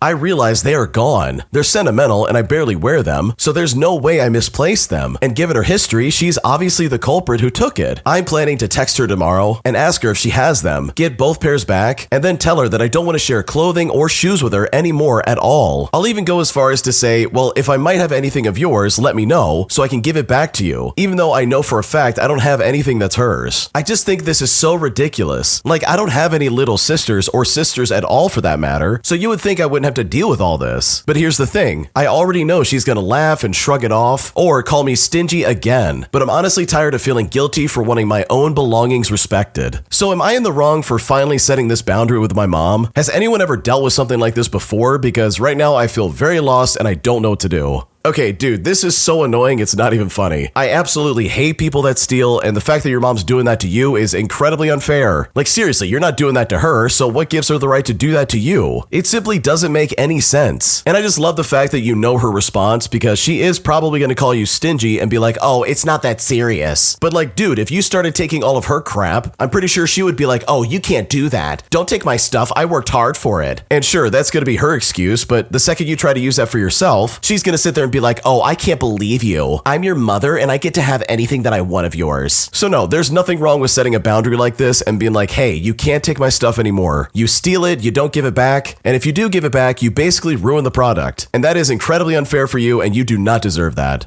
Today, I kicked out my cousin from my birthday party after she brought in her emotional support chicken into my house. Because after it ran around my house and made a huge mess, I told her that she needed to leave, resulting in a lot more blowback than I honestly could even imagine is justifiable. And it's really put me in a spot where I seriously just don't know what to do anymore. Here's what happened. Subscribe to Am I the Jerk and click the bell to turn on notifications so you never miss a video. Okay, so this happened last weekend and I still don't know if I'm actually going crazy or if everyone around me has lost the plot. I had a small birthday get together at my my place, and it was just close friends and cousins, and it wasn't anything really that dramatic. I cleaned and set everything up, I put snacks out, I played music, everything really was normal. Well, that is until my cousin walks in holding a chicken, like a real live chicken in a tiny harness, just casually tucked under her arm like it's a purse. Everyone then goes quiet because we genuinely thought she was joking, but she looks at us and goes, "Please don't stare at her. She gets anxious. She's my emotional support animal." Now, she didn't give me a warning or any kind of heads up, nothing at all. But regardless, I try to stay normal about it, but the chicken immediately starts wandering around my living room like it owns the place. Eventually, it hops onto my couch, and my dog sees it and just loses his mind. We're talking barking, chasing, freaking out, which makes the chicken freak out, which then makes my cousin freak out. And now the chicken is running around flapping its wings. My dog is dragging a throw blanket across the room. One of my friends drops an entire bowl of chips. Someone else screams. All the while, my cousin's yelling, "You're stressing her out. Stop it." The chicken somehow ends up in my bedroom, knocks over my diffuser, and starts stomping around my rug like it's protesting. And it's here that I finally told my cousin as calmly as I could, "Listen, you can stay, but the chicken can't be inside. Either take it outside or back home." She then looks at me like I insulted her entire bloodline. Then she says to me, "Wow, so you're discriminating against my mental health needs now?" And I'm literally standing there watching feathers float around my room while she says this. Well, to put it plainly, she refuses to put the chicken outside, refuses to hold it, refuses to calm down, and even refuses to do anything except say that I'm being ableist. So I straight up told her, if the chicken isn't leaving, then she has gotta go with it. She then stormed out crying, yelling that I embarrassed her in front of everyone. And now my aunt is blowing up my phone, saying I ruined the trust my cousin had in the family, and that it was just a bird. Meanwhile, my house looks like a farm exploded inside of it. So yeah, was I overreacting for kicking her out? Or is bringing a chicken to someone else's birthday just objectively insane? Because right now I am seriously at a loss. Okay, this is one of the weirdest stories I've ever read because holy crap. You mean to tell me she brought a chicken to your house without telling you first? And then tried to pretend like it's your fault when that chicken ran around and like made a mess of everything? Like, dude, this is not about the original poster being ableist or not. This is about the cousin's entitlement and their refusal to follow any kind of like social norm. Like, holy crap, you brought in an animal that's not normally an indoor animal. And the cousin's trying to act like this is weird that you don't want it in your house? Like, dude, what a psychopath. So no, you did not overreact by asking her to leave because what she did was completely insane and completely unacceptable. If you like Am I the Jerk, you're probably going to love Am I the Genius. Check it out, link down below in the description. Also, go to AmITheJerk.com/submit if you would like to submit your own stories. Am I the jerk for not wanting my fiance's little sister to spend the night with us? Because honestly, anytime she's here, I feel like I'm about to have an anxiety attack. And at this point, I feel really pissed off and I'm not sure what to do. Okay, so my fiance and I live in a studio apartment. We've only got one room besides the bathroom, along with our 2 cats. So things get cramped pretty easily. His sister had spent the night with us one time before out of necessity because his mom couldn't find a babysitter. But this time it was just because. And I wasn't even told about it until she was already here. I'm an anxious person and people being in my space sends me into an anxiety attack, and it's a thing where I literally start shaking and my head starts pounding and my heart literally races. So to put it lightly, it's awful. To add to this, his sister really sets my anxiety off. Even when told no, it doesn't matter. She'll do something either way. I'm literally writing this as I shake, and while she is using my iPad that she never even asked to use in the first place, and I even saw that she got into some other things. I've tried telling my boyfriend that this makes me incredibly uncomfortable, and he just calls me heartless and dramatic. Not to mention last weekend, I made it clear that I wanted to spend the next couple of weekends with him because we just haven't done anything together. And honestly, right now I feel completely disregarded. Personally, I don't know many people who would want their little kid sleeping in someone else's room, but please, if I really am just being cruel and heartless, tell me, because right now I don't know what to do. No, I don't think you're the jerk. Like, you guys live in a studio apartment. Like, a studio apartment is literally just a wide open space. There's no other rooms. It's literally just a giant room, and that's literally your apartment. So to have another human being in there just for the fun of it sounds incredibly annoying and very intrusive. So no, you're not the jerk. I would be pissed off about this as well, because at least he could have asked and been like, hey, this is something I want to do, instead of springing it on you at the last possible second. Am I the jerk for telling my brother that I don't want to co-sign a loan with him? Because right now he is very hurt and very pissed off at me. And at this point, I don't know what to do. Here's what's going on. Okay, to start things out, I have a brother and I'll call him Ethan for the sake of the story. I'm a 24-year-old female and he is 27 years old. He recently asked me to co-sign a car loan for him, and at first I was hesitant, but I really did want to help out. He's had a rough couple of years and his credit isn't great. I then asked him a bunch of questions about the loan itself, like the interest rates and payment schedule, and what happens if he misses a payment. Well, the more I looked into graduate, the more nervous I got. If he missed even one payment, my credit could take a huge hit. And honestly, I'm not in a financial position to risk that. So I told him I couldn't co-sign. I tried to explain it gently, saying it's not about not trusting him personally, but that my own financial stability has to come first. He then immediately got defensive, saying that I was selfish and not being family. He even said, "I thought you'd help me out because I'm your brother." And honestly, right now I do feel kind of awful. I do want to help him, but I also feel like he's guilt-tripping me for making a responsible choice. My parents say that I'm right to protect my credit, but part of me keeps replaying his face when I said no. He's hurt, he's frustrated, and he looks like I just betrayed him. So I honestly don't know if I was wrong. I feel like that if I said yes, I'd be setting myself up for stress and potential financial disaster. But I also don't want him to feel abandoned. So am I the jerk? Because right now I feel awful. Okay, no, I don't think you're the jerk at all. I think you have good intentions and you obviously want to help out a family member in need, but from what you're describing, this just doesn't sound like a good deal for you. It really seems like you're gonna have to stay on him to make payments, otherwise your credit is gonna be tanked. And that just doesn't seem fair to you, especially when you're just trying to help him out. So no, you're not the jerk for saying no, because I know if I was in your shoes, I would say the exact same thing.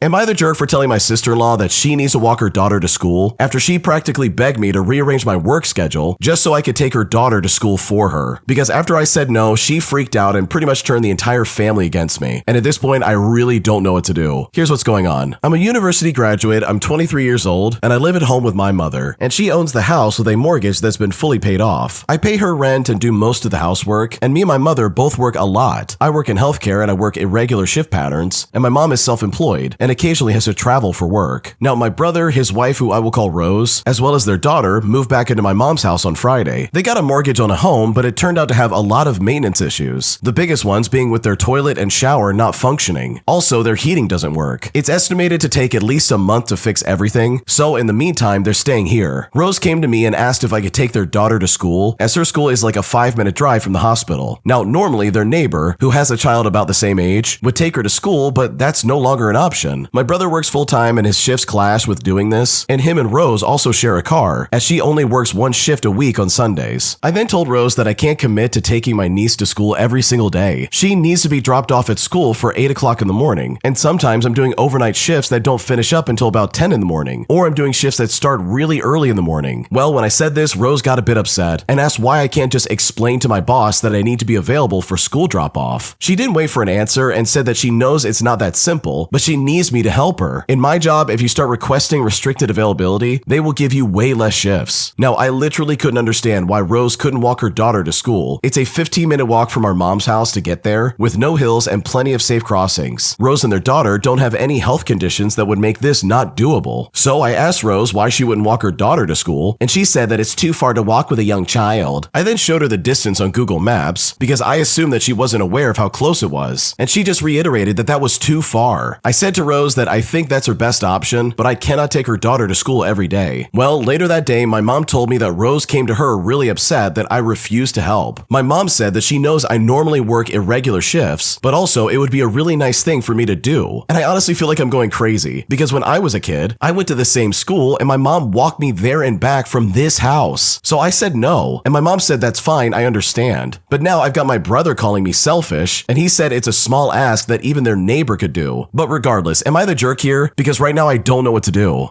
Okay, everyone in your family is taking crazy pills because no, this is not your problem. First and foremost, this is not your kid. Why on earth would you ever suddenly be responsible for that kid? Like, if it really is that easy that even the neighbor can do it, then go ask the neighbor. Have the neighbor walk them to school or take them over there. Why should you have to rearrange your entire life just to appeal to these people who sound too lazy to get up and do it themselves? Which, by the way, this is all that's going on right now. Rose is being lazy and she wants to ship this off to you instead of getting up on time and doing it herself. Like, how irrational can these people get? So no, you're not the jerk, this is really stupid, and anyone that agrees with Rose is completely out of their mind, because you are literally not the one being selfish. If anyone's being selfish, it's Rose and your brother. My boyfriend of 8 months is demanding that we buy a house together, as he is literally telling all of his friends and family that we plan on doing so, despite the fact that I've not agreed to this. And right now I feel very frustrated and I just don't know what to do. Here's what's happening. Okay, so I've only been with my boyfriend for about 8 months now, and I've known him for like less than a year. He keeps telling all his friends and family that we're looking at houses. Now, obviously, problem number one is that we've been together for a short amount of time, and he moves really fast. In fact, he told me that he loved me day 2 into dating. The second problem is that he has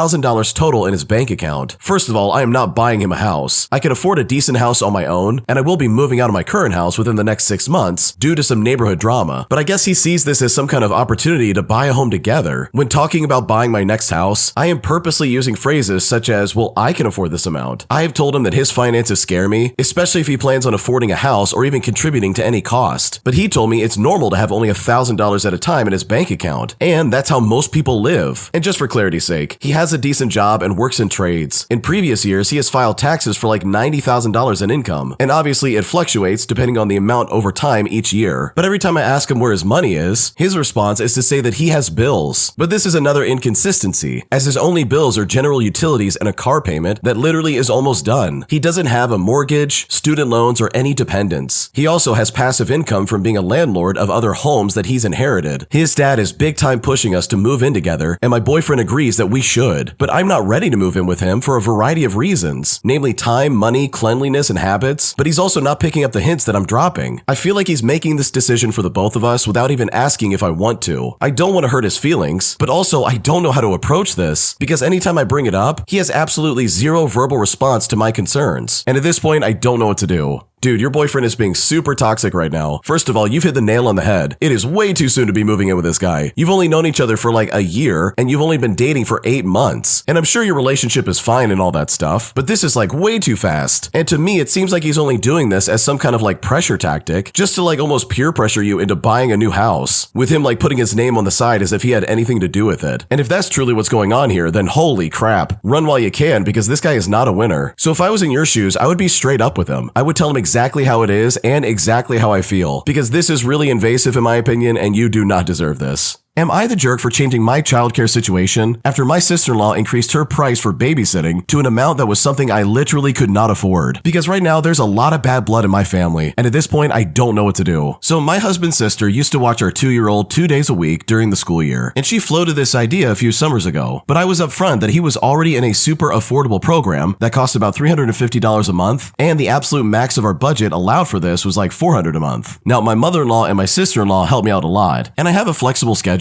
so I only need like 2 days of paid childcare. I realize $400 is not a lot, but I was extremely clear about what we were able to pay. Well, before this school year started, my sister-in-law asked to increase the cost to $500 a month. I was set to student teach in a matter of weeks, and it was relatively last minute, so we just said yes. But then 2 weeks ago, she told us that she had to increase the amount to $600 a month just to be closer to a fair market value. Well, luckily, I was able to get my son back in the original program that we had him in, and yeah, I had to do a lot of begging to make that happen.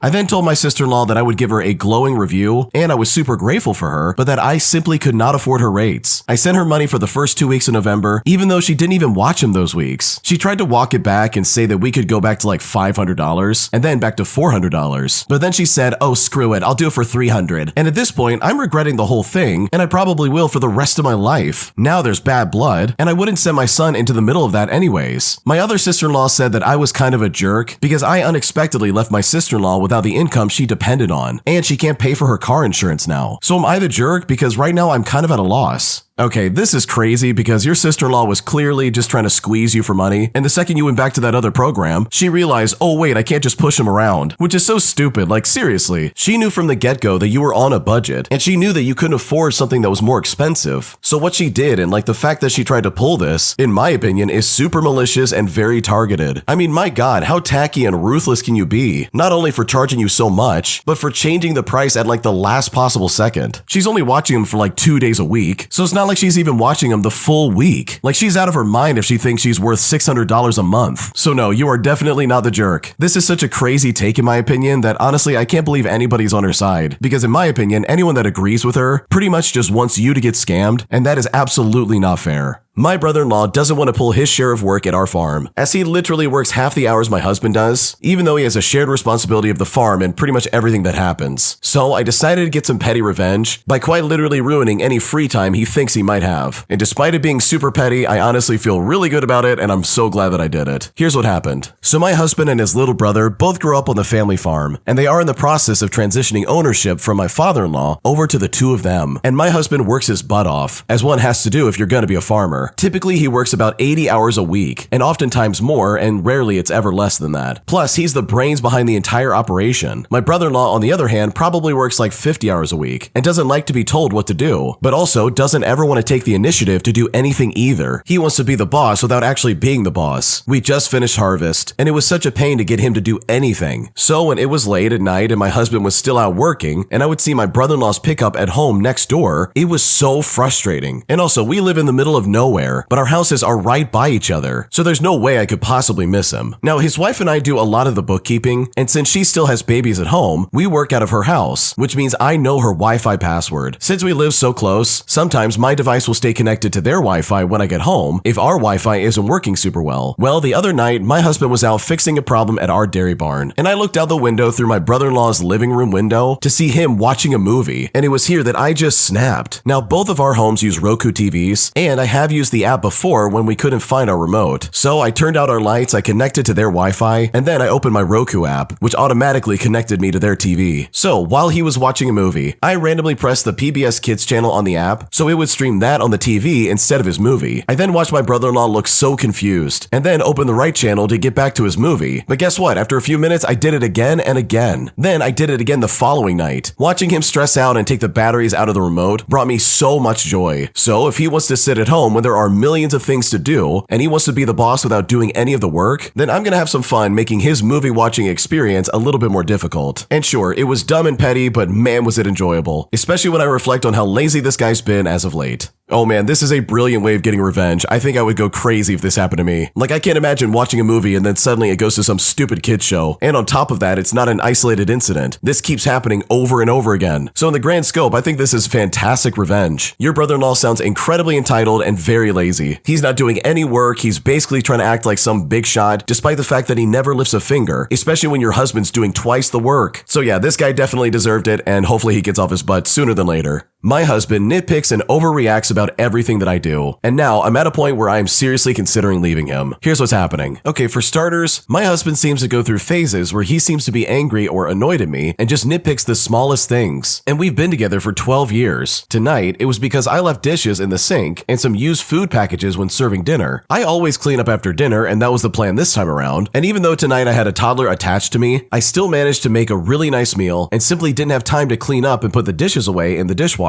right before eating. I then got upset and I said that he was being unreasonable, but he then tried to say that I always do this and I shouldn't be leaving a mess. I feel that he should have been grateful for the food, but he was seriously more angry about having to clean up and even made a point of doing so before dinner than the fact that I cooked dinner in the first place. Some previous other examples include being extremely annoyed that I took long to breastfeed our newborn, complaining and being miserable on our overseas holiday as he just didn't know it would be different to travel with children, making me feel bad for working on a weekend just to make extra money for our family, as well as being annoyed over little things to the point of not talking to me for a few days. He is the breadwinner, however, I still work like 3 days a week. I would also say I manage most of the household. I wash all the clothes, I'm doing all the cleaning, I'm getting the groceries and doing the meal planning, I'm cooking all of our meals and organizing all the daycare, plus all the holiday celebrations and gifts for his family. There are many things I could nitpick as well, but I simply don't do it. Now, after our overseas holiday where he was just plain awful, I did talk to him and I said I was considering wanting to separate as I was not happy with how things were. Well, he said that he agreed, and he was a little depressed and that he would change things. However, tonight I feel things have gone back to his moodiness and unreasonable behavior. But here's the thing, I wasn't brought up to be treated like this, and I'm beginning to think that maybe I would be happier being alone. But it would be really hard as we do have children. So seriously, I need to know, would it be that unreasonable to want to leave someone over something like this? Because right now I feel like I'm so lost and I simply just don't know where to go. Okay, first of all, no, it would not be unreasonable because this is some crazy behavior. Like, this guy sounds like a giant jerk, and this doesn't even sound like a husband. It sounds like some crappy roommate you have in college, constantly picking at you over things that are just so mundane and stupid, which, by the way, is super toxic. Like, even when you go through some of the extra examples, every single one of those examples are so irrational from this guy, especially the breastfeeding one, as if you can speed that process up, which is like, dude, what are you talking about? That's not something you can just speed run through. He's always saying bad things to you and saying, oh, you're not doing enough, or you always make a mess and you never clean up, but there's literally no evidence to prove that. It seems like this guy sees like one small thing out of the way and he's like, oh wow, you did it again, look at that. And that is seriously just so unfair for you. So no, it would not be unreasonable for you to leave because this kind of behavior is super toxic and you do not deserve that in the slightest. Today, I was shown by my friends a screen recording of my girlfriend's Tinder profile, and now I'm worried that my girlfriend might actually be cheating on me behind my back, because right now I seriously don't know what to do. Here's what's happening. Okay, for a bit of background information, my girlfriend and I have been dating for over 2 years, and we've been living together for like 1.5 years at this point. I work in the emergency room and on the ambulance, so I work long 12-hour shifts, and this includes during the day and sometimes at night. I clocked out of my shift at the hospital earlier today, and as I was walking out, a couple of my nurse friends asked for me to wait for them so that we could all walk out together. And I didn't think much of it, as the three of us are super close after working together for like 2 years. As we got outside and into the parking lot, my friend, who I will call Anna, said to me, "Hey, I need to show you something, and I'm sorry that I'm the one showing you." Anna then pulls up her phone and says Alyssa, who's another one of our friends, was swiping on Tinder and came across this profile. She then turns her phone and shows me a screen recording that Alyssa took of her Tinder and the profile. And sure enough, this profile is my girlfriend's. The only thing is that all these photos are incredibly old.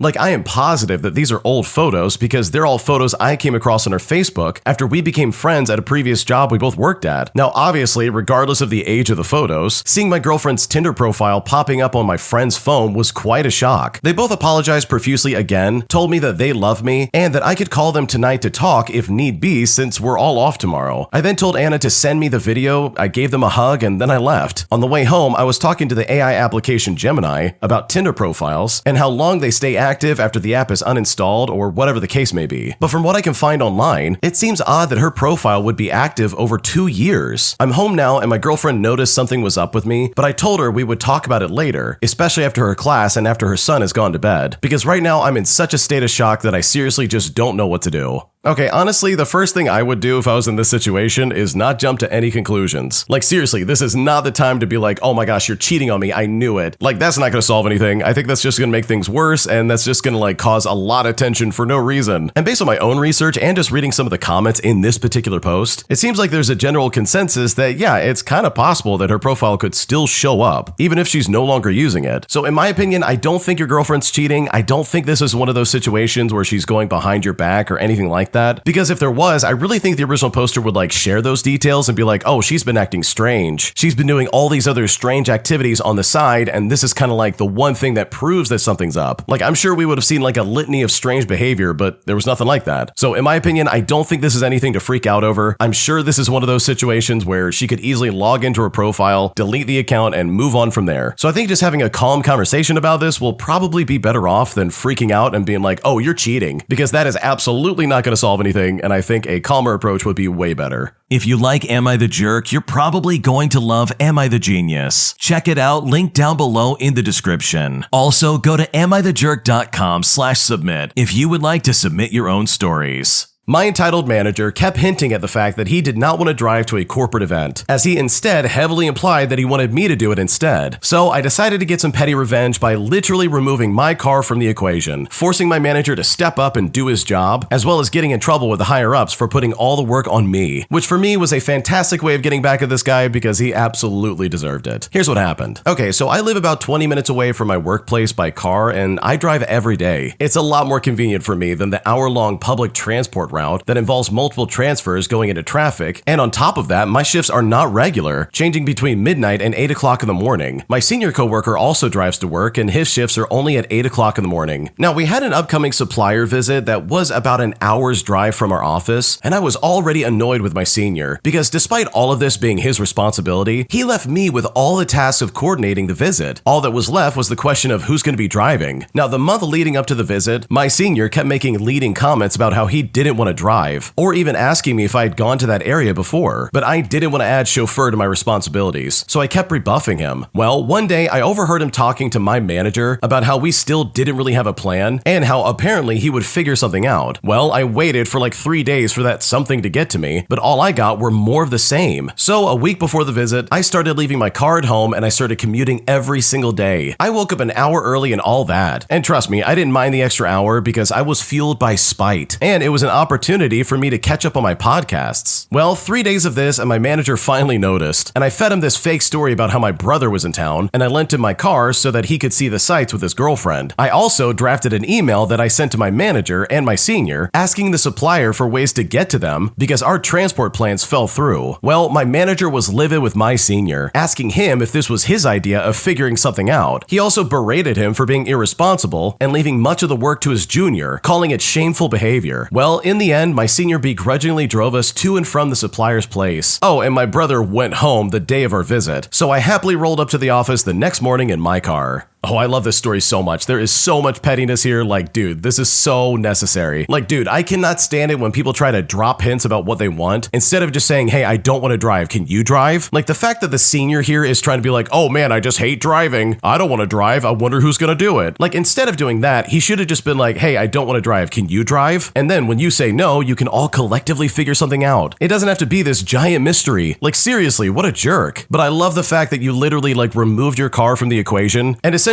force this guy to step up and be like, okay, I guess I'll do it, only to then show up the next day, like on the day you're supposed to go in your own car and be like, oh, well, my brother went home. Like, oh my God, I love that so much because your senior here was absolutely out of line. They were not doing their job right. And in my opinion, they absolutely deserve to be embarrassed, especially if they expect to put all this responsibility on your shoulders. Am I the jerk for refusing to drive at like 2 o'clock in the morning just so I could pick up my girlfriend and her family just to make sure that their car doesn't get impounded and their mom doesn't get arrested? Because now I'm honestly not sure if I made a mistake, and at this point I don't know what to do. Here's how it happened. I'm a 25-year-old male and I was at home in the wee hours of the morning. I think it was maybe like 2 o'clock in the morning or something like that. I had worked nights, so I was still up watching a movie as I was going to bed. I then get a call from my then girlfriend saying that she, as well as her mom, her brother, and sister had all been pulled over by the cops. I then come to find out that it had something to do with their tag being expired, which, by the way, they foolishly had been driving around with the last couple of days and they knew it. In doing so, they found out that the mom had a warrant for like skipping traffic court or something like that. I don't quite remember, but the penalty is that the car is going to be impounded and the mom's going to be arrested. And I think the jail sentence was like 7 days or something like that. So they called me to see if I could come down, and for the record, it was like a 20-minute drive. Their plan was for me to jump in their car and drive it off so that no one gets arrested and no car will be impounded. Now, there's only like one thing you really need to know about me. I have pretty serious anxiety, and it had been getting pretty bad as of late. I did not like to drive alone or anywhere that was any further than my neighborhood, and they knew that, of course, and even offered to get me an Uber to them. They then said that all I had to do was slightly drive away, and the mom would get back behind the wheel to drive home. Now, besides the fact that all of this was highly illegal, I was simply not comfortable with any of it. I hated to see them go through this, but like I said, it was already very late and my anxiety was already starting to kick in. In addition, all of this could be solved by any one of the children driving the car, but for reasons unknown to me, none of them had driver's license even though they were all eligible. I still felt really bad and wanted to help out, so I ended up paying the fee for the car just to prevent it from being impounded, and the tow truck driver was able to take all of them home along with the car. However, the mother still got arrested and thrown in jail for a couple of days. So am I the jerk for not going and helping them, or was it better that they learned this valuable lesson? Because right now, I'm not sure if I'm in the wrong.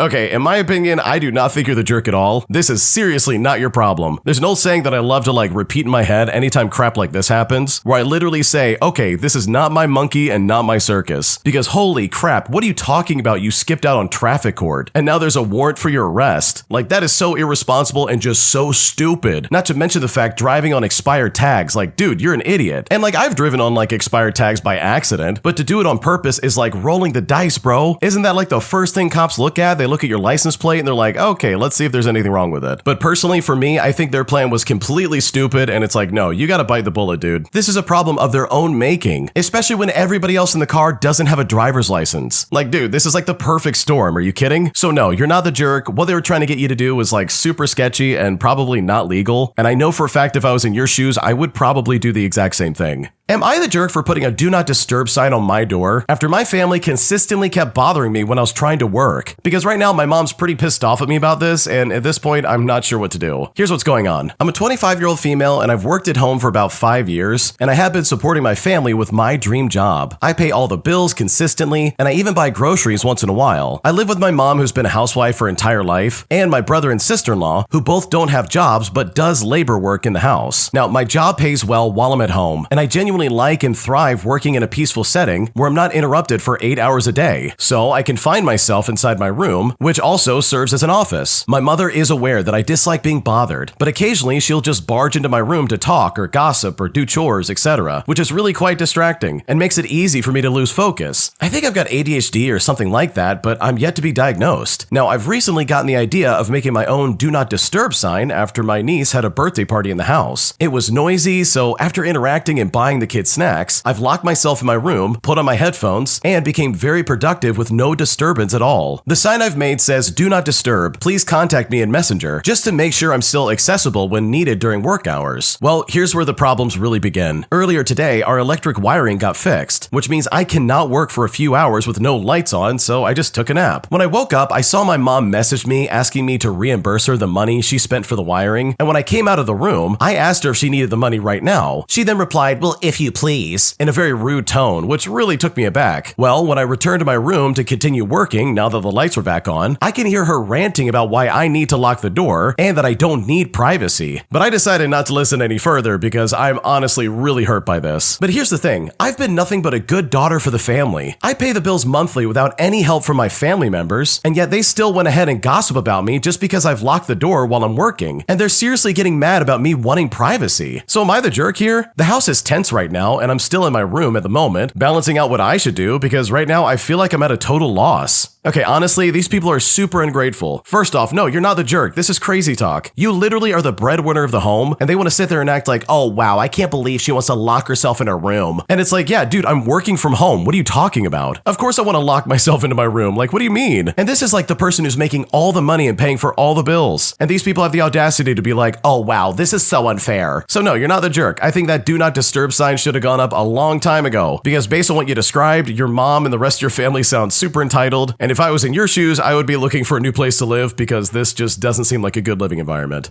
I'm constantly getting spam calls that seem to never stop. But after I tricked this scam telemarketer on the other line into changing my business name to American Pig, all the calls have suddenly stopped as these people got caught saying the quiet part out loud. Here's what happened. Okay, so I have a website with my info on it, and it seems whenever I renew the website, I get a bunch of calls about my Google Voice service, as well as needing to pay and all this other crap. After trying to ignore them, I started taking the calls. I figured if they're gonna try and waste my time, I can waste theirs as well. So I started taking a few calls and would just mumble a bunch. Anytime they would introduce themselves with whatever scam company they work for, I would just keep saying uh-huh to literally every question they asked. I'd be listening to music and turn it all the way up and try to have a conversation while acting like I'm at a concert. Now the call center must have been over in India, as the people on the other line literally had that accent. Plus they wouldn't go off script. I would ask certain questions and they'd just ignore it, try to stay on script, and I did this multiple times. I think I pissed someone off and they changed my business name because suddenly I was being called and asked about my business, American Deli. I think the person tried to translate American Pig and it came across as deli, and if not, well then that was now my new goal. So each time they called, I asked them to change it from deli to pig, and each time they would just hang up. I then finally got another spam call from them, but it was someone who seemed a bit more local, or at least like American in some form. I explained what I was doing and they thought it was funny, and they changed the business to American Pig. And now my current goal for when they call me again and ask about American Pig is to freak out about them calling me an American Pig. In fact, I got a call a few days ago, and the lady on the phone tries to start asking if I'm the owner of American Pig, but before she could even finish the business name, she hung up the phone rapidly. And it makes me wonder, did I scare my new friends away? Because guess what? I haven't been called back from that day since, and honestly, it's been pretty nice.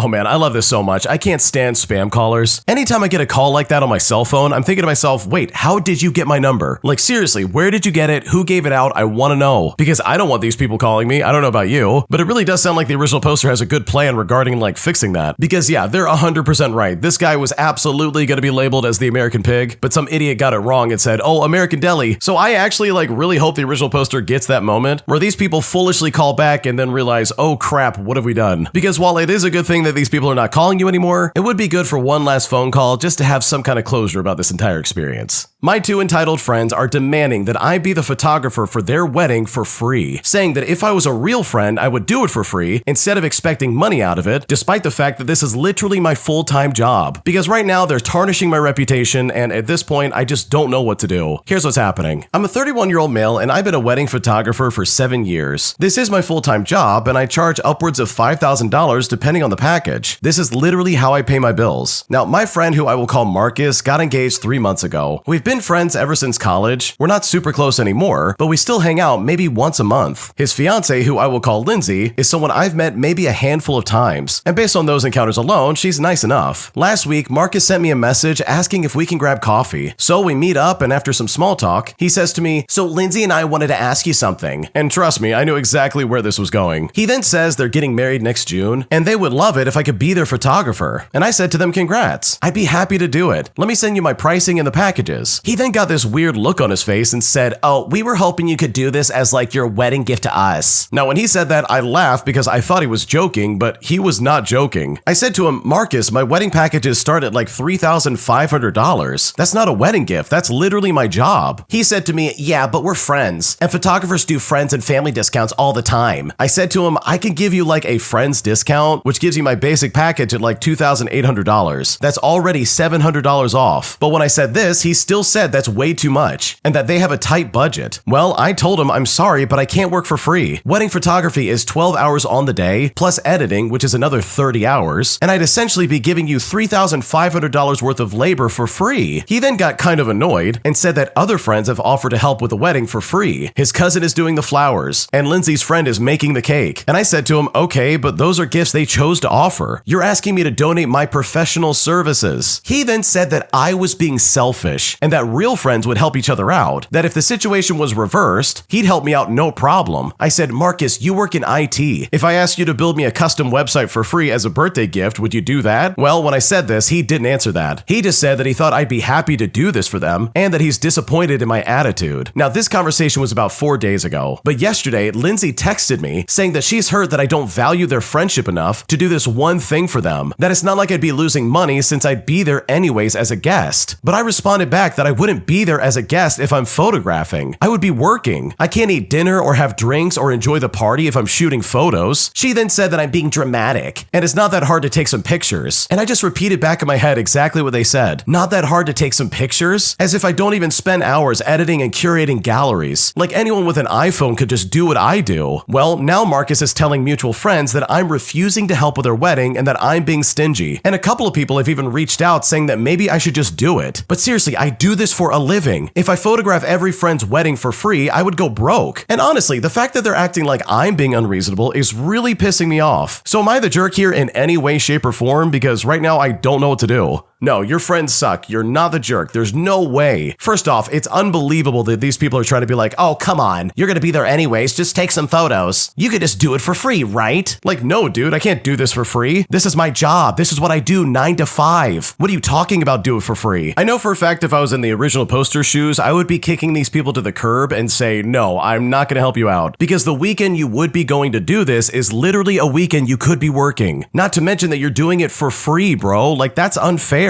So no, you're not the jerk, your friends are idiots, and in my opinion, they don't deserve your services in the first place. Am I the jerk for stepping on a stranger's novelty collectible at a movie theater last night? Because the person in question made a huge deal about it, and I'm honestly not sure if I should have done more to try and make it right. Here's what happened. Okay, so my partner and I decided to catch an early screening of the new Wicked movie last night. I live in Canada where the spicy lettuce is legal here, if you know what I mean, so we had a quick smoke before heading in. I don't love being stoned in public as I'm prone to getting anxious, so I smoke a very modest amount. We head into the theater and our assigned seats are in the middle of a row. I tend to avoid these seats since I hate shuffling past people, but there weren't many open seats remaining when we got the tickets. We were going to a big theater where the walking space in each row is quite spacious, so I thought it would be fine. So we walk into our row with my partner in front, and one of the other attendees sitting 2 seats away from us has a large brown paper bag sitting on the ground perpendicular to the seats. Now this bag is literally taking up the entire width of the walkway. My partner stops for a few quick seconds to give her a moment to move her bag, but she stays scrolling on her phone. My partner then decides to take a big step over the brown bag, and I stupidly follow suit. I step over as my foot hits the ground, and it catches the edge of the paper bag and turns it sideways. The owner of the bag then shouts out, "No," and then stands up. She has her back to me as she fidgets with the bag for a few minutes. She has tons of friends around her who now look extremely concerned. I awkwardly stand there waiting for a chance to apologize, but she is making tons of frustrated noises, and I'm just thinking to myself, oh no, is it food that spilled everywhere or something delicate? I was wearing boots, so this might not be accurate, but I don't recall recall my shoe making contact with anything besides like the edge of the paper bag. Once she turns to face me, I vehemently apologize and I offer to reimburse her. She tells me not to worry about it, but then she informs me that the bag held a specialty light up Glinda bubble popcorn holder. She tells me that it costs a lot of money and she got the last one, but she then proceeds to make comments about this for like the next 5 minutes to her friends, saying stuff like, "It's scuffed, I think it's broken, my life literally flashed before my eyes." Now this might have been the spicy lettuce, but it felt like an eternity of this. Everyone was looking at me like I just ended somebody's life. She then asked her friend to compare their popcorn bubble machine to see if hers is broken or not, and her friend suggests they check after the movie since theirs was packed away. But eventually they pull theirs out just to compare the two. And when the movie started, I honestly just wanted to run away. But I just tell myself that it will be worse if I try to go past them again to leave, so I decide to stay put. Now I hate that I ruined her night. I can't imagine that I did any significant damage to the popcorn bucket at all, since I'm pretty sure I only tipped the bag over, but I definitely crushed the entire vibe. Once I sobered up, I started to wonder if the scale of her reaction was warranted, or why she would have left it on the floor blocking the walkway. So truly, am I the jerk here? Because I'm not sure if I'm being unreasonable or not, because at this point I don't know what to do.